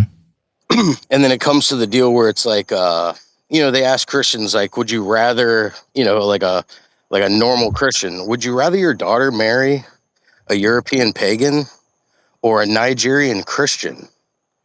And they say, like, yeah, I would rather the Nigerian Christian. Hmm. And I see that as total debauchery and just like the destruction. Like, you talk about diversity, it really kills all diversity once we're in the universal realm, because there is no diversity. Now everyone's just the same, and there actually is no diversity. Does that make sense? Yeah, I mean, I'm glad you brought it up, actually, because I think it's one of the biggest misunderstandings about what Platonism is saying, that because we posit a one, that means that we think that all difference should be annihilated or something like that, which just isn't true. What the one is doing is it's an explanatory, metaphysical, theological explanation for the cause of reality. I mean, it doesn't really have any bearing on individuals' communities, and they shouldn't be dissolved. In fact, a community, a family, an individual, each one of those things are ones, right? Like, there's the one, which is the unity of all things, or the cause of unity for all things. But there are unities everywhere, convergences, as Kyle and Mark call them, where a family is a unity or a convergence. And that's a good. Your guys' tradition is a convergence and a unity. And you're trying to preserve that because you recognize that there's a goodness in that unity.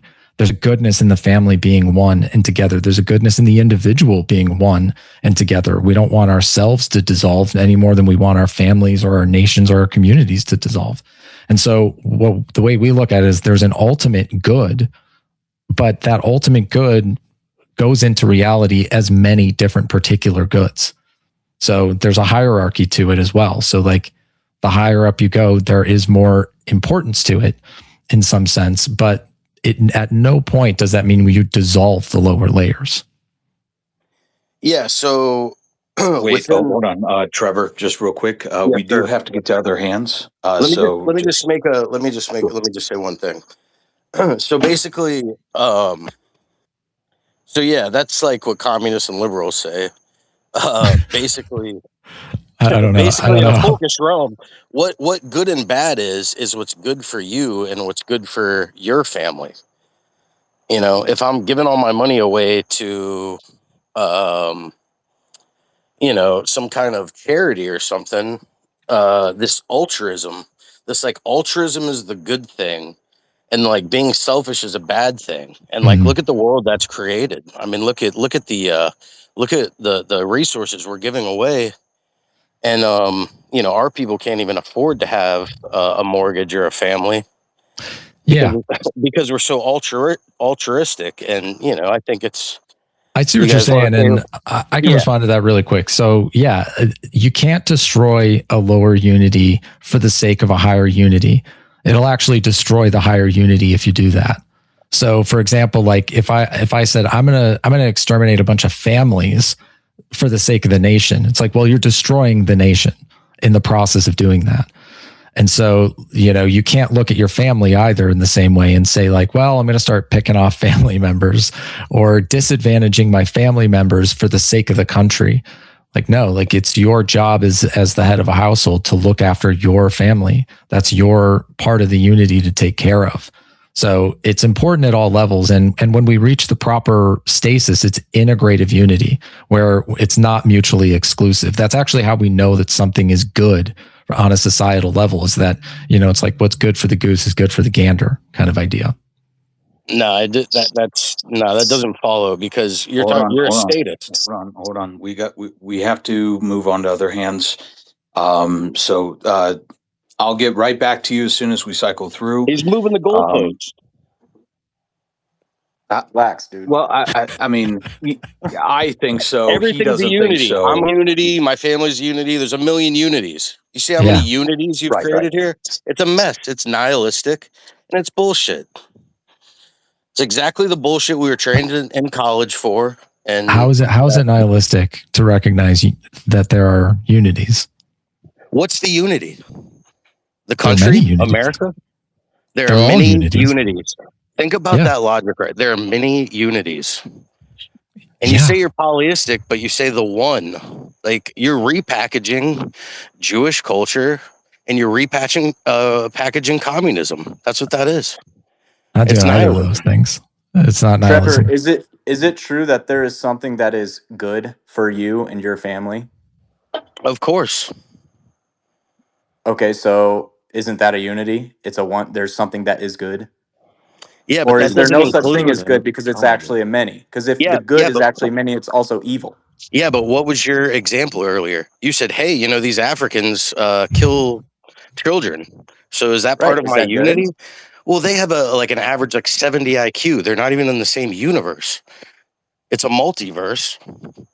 And no, that's not part of my unity, and it's none of my It's business. a multiverse. That's a one. Oh, snap.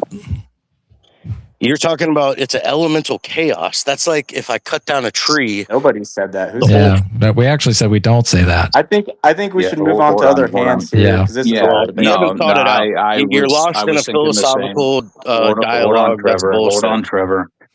Hold Trevor, on, I'd be Trevor. happy to talk to you I another get time. what you mean, No, but let's cycle through the hands real quick.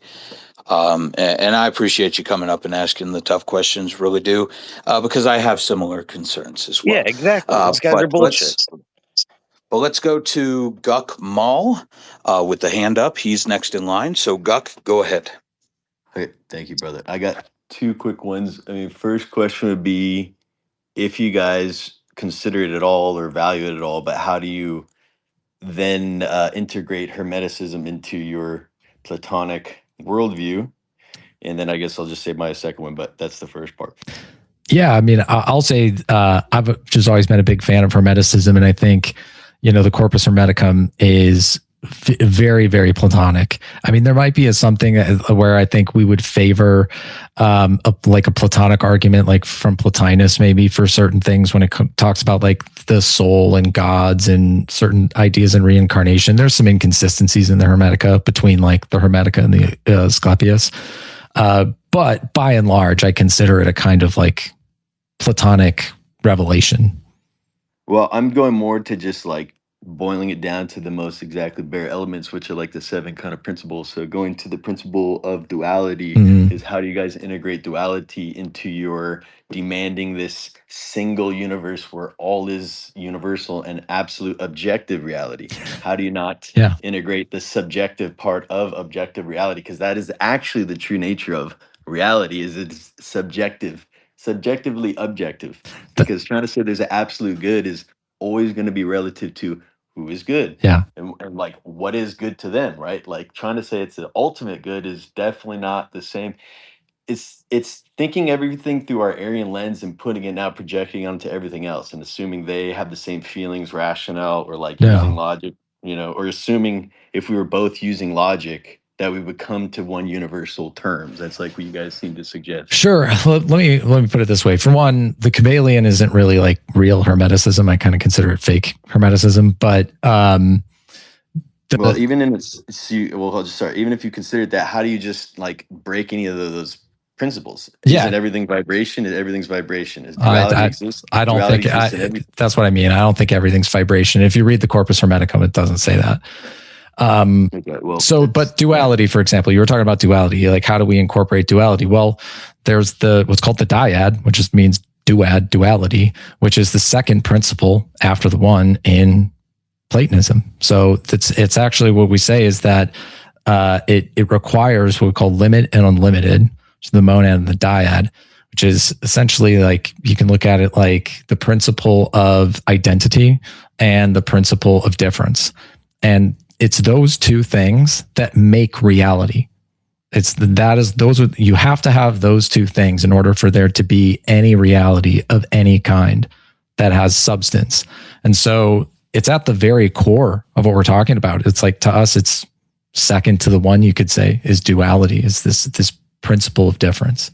But it's like in itself, that doesn't make any sense at all. Like you're failing to see the logical like fallacy of how is there a What do you mean? You're saying it's off of the one rather than duality exists in itself, and trying to grasp what that actually means. I don't really know what you're talking about. I don't know what you mean. Oh, I'll let you The dual- rephrase it just one time, and then we do have to move to other hands. I gotta get going, just so you guys know. But thank you for having us on.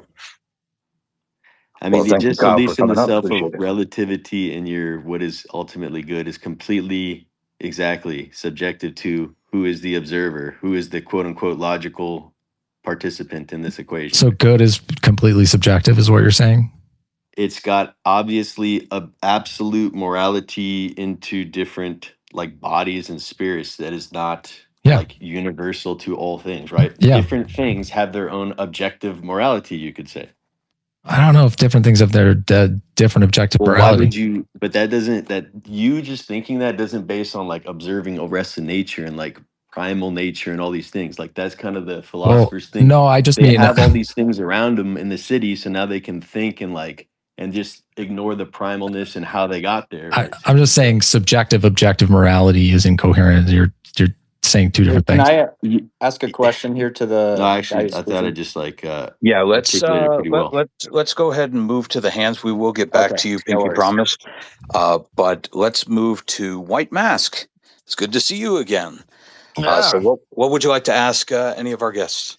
Good evening, brother. Thanks for hosting, Aceric. Good space thus far. I'm curious as to the grounds on which absolute knowledge of phenomena can be referred to, in the sense that was elaborated by Schopenhauer in particular, describing how our perception of nature as such is merely reference to our perception of phenomena, and then describing that our true understanding of nature being an extension of will. And specifically, what Verity brought up that I think was a bit glossed over was Nietzsche taking this to a conclusion that is very suitable to specifically collective racial identity with reference to our ancestral gods, that describes them, or at least allows them to be metaphysically supposed as an extension of our collective will to power. And on what grounds do you claim absolute knowledge of natural phenomena? I don't claim absolute knowledge of natural phenomena. That's actually a big point in Platonism, that we can only really ever have an opinion of natural phenomena because it has to come through our senses, and our senses could be wrong.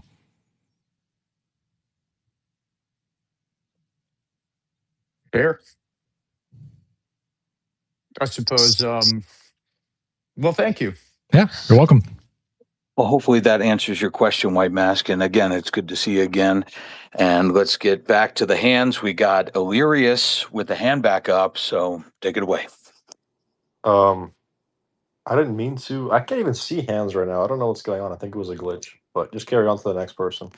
Okay. We haven't heard from Aristocles yet. And he just put his hand up. So go ahead, Aristocles. Hi. I don't know if other people feel this way, but the universalism versus particularism thing seems a little bit, seems something off about that. I wonder if Eric or any of the hosts think that it would be a stronger position for the myth pagans or whatever, that Sedianism, to not to not take a completely particular stance, and whether that's the beauty of polytheism, is that basically I'm asking is whether if multiple groups um, agree that objectively, for example, the sun and the moon and the planets and stars are gods. If many groups agree with that, but they also agree that each of them has ancestral deities in each a separate state religion, like the Athenians and the Spartans had different gods for civic matters. Whether that covers the basis of both sides of like the problem of universalism and the problem of a particularism, whether it's even that's even an issue for polytheism. Yeah, so I'll wait. First of all, Kyle, you still there? Because sometimes it glitches out when a co-host leaves, and they still remain. I think he left. But I'll just answer from the particularist side, which is as follows. Differences make distinctions. You know, that's one of the things that we learn very early on. In fact, in early childhood development, this occurs at 6 months old, right? Where we're able to distinguish different things, you know, for the first time. And so it is something that we learn very, very early as part of who we are. That being said, though, when we experience divinity, right, and I'm talking about in antiquity, there's a wide array of different expression. And you mentioned the sun and the moon. Now, let's ask the question, is the moon a male god or a female goddess? It's a good question. Female And by the goddess. way, that is not just semantics, because that has implications as far as children, that has implications as far as demeanor and stuff like that. Certainly the ancients cared about sexual distinction. And so let's ask the question, when we have multiple religions saying that it's a female sun goddess for them, and multiple religions saying it's a male god for others, right? Which is the true truth, trademark sign. And so what I would tell people is that the universalist has a problem with answering the differences and distinctions found in antiquity. And the reason for that is because what they say is a whole group of people is totally wrong, right? All of their experiences with their gods are just totally false, and mine are the only ones that are true. And what that does is that asserts a theological dominance over other people who've had genuine experiences. And so what we're kind of looking at here is all universalist claims, for the most part, try to stamp out particular expressions that are native to certain peoples, all of them, whether they are intentional or not. That's what tends to happen over time. And we see this repeatedly throughout history. And we have seen universal sun gods before. A great example is Akhenaten, right, with his Aten cult. Same thing with the Neo-Assyrians and their Ashur, right, universal sun god and stuff like that. And same thing later on in Neoplatonic controlled Rome under Julian the Apostate, where he wanted a universal sun god, Helios. And it never works out because it always tries to stamp out unique expressions. And in my opinion, universalism can't explain it. And because they can't explain it, they have to go to stamping out other traditions. But I'll let Eric answer from his perspective. Yeah. I'll give a response to this, and then I actually got to go. So when it comes to planetary gods, the way that we look at that is obviously there's only one planet, right? There's only one moon. There's only one sun. There's only one Jupiter as a planet, right? So it doesn't really make sense to say that those are identical to one particular pantheon's god. And it gets into absurdity when we ask something like the moon is like, is the moon male or female? Well, that depends on the pantheon that you're talking about. So the way we look at it is we have to look at it in some kind of syncretic way. That means that there's some similarities between this. The way that I resolve this, I've got a whole thing on my Substack called On the Gods you can read, where I actually explain how this could function that doesn't compromise the fact that there can be different moon gods, but even though there's one moon, but essentially they're sharing in the same divine nature of the moon at a, say, noetic level. But it's getting a little bit into the weeds with Platonic metaphysics. But if you read that article, I think I resolved that problem pretty well. But That's it. I got to go. If there's questions that anybody Before has you for me, go, feel free to just real DM me quick. or something. Before you go, just real quick, Yeah. I did have one question for you, which is, what is the role of Jesus in Platonic path? Because I've gotten multiple different answers, and I've read your articles, and I've even watched a video that you did with who's that one Hindu guy? Yeah. Where you said that we need a Vedic Jesus because he's been a part of our culture for so long. And so I was wondering if you could give your official position on what Jesus is supposed to be or mean in Platonic path. Yeah, we follow what the Oracle of Hecate said to Porphyry. And what she had said is that Jesus is not God. He's not even necessarily a God. Was what she called a purified soul, which means like a wise man who has attained some degree of like enlightenment. And for that reason, he should be respected. But that's pretty much it. Okay, I It know also that you have says to we should go. pity his followers who raise him up to a level that is beyond himself. Yeah, if you're interested in that, I just Google Oracle of Hecate Jesus and read what she said about it. It's very interesting stuff. And hey, I'm not going to argue with the gods, right? Well, I would argue with Porphyry, who's the only one who made that transmission. But that being said, I know that you do have to go. So we appreciate your time. Thanks for the time, He's guys. a priest of the gods, though. We'll say that.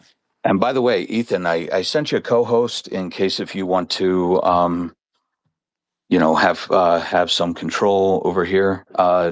Because we're still going on. But Yeah, I actually have to leave myself. It's getting a little late here, and I do have to work early in the morning. fair enough. So if you're good with it, then we can end, or you can do your thing, whatever. But I have to go. Okay. S or anybody else from your organization, if they want to take that's completely fine. Otherwise, we'll just cycle through the hands and wrap it up. But I didn't want to do it without your side present, just in case the folks had some questions. Yeah, it looks like most of our guys are gone. I don't see Illyrius in there or S as you know him. So unless there's someone who wants to volunteer, then I think that might be that. We got a couple of you guys. We got Maximiliano and Max is here. he's down in the listener. I sent him an invite, but didn't come up. But anyway, yeah. So let's get back to the hands here. Back to Trevor. So take it away. Yes, sir. Good debate.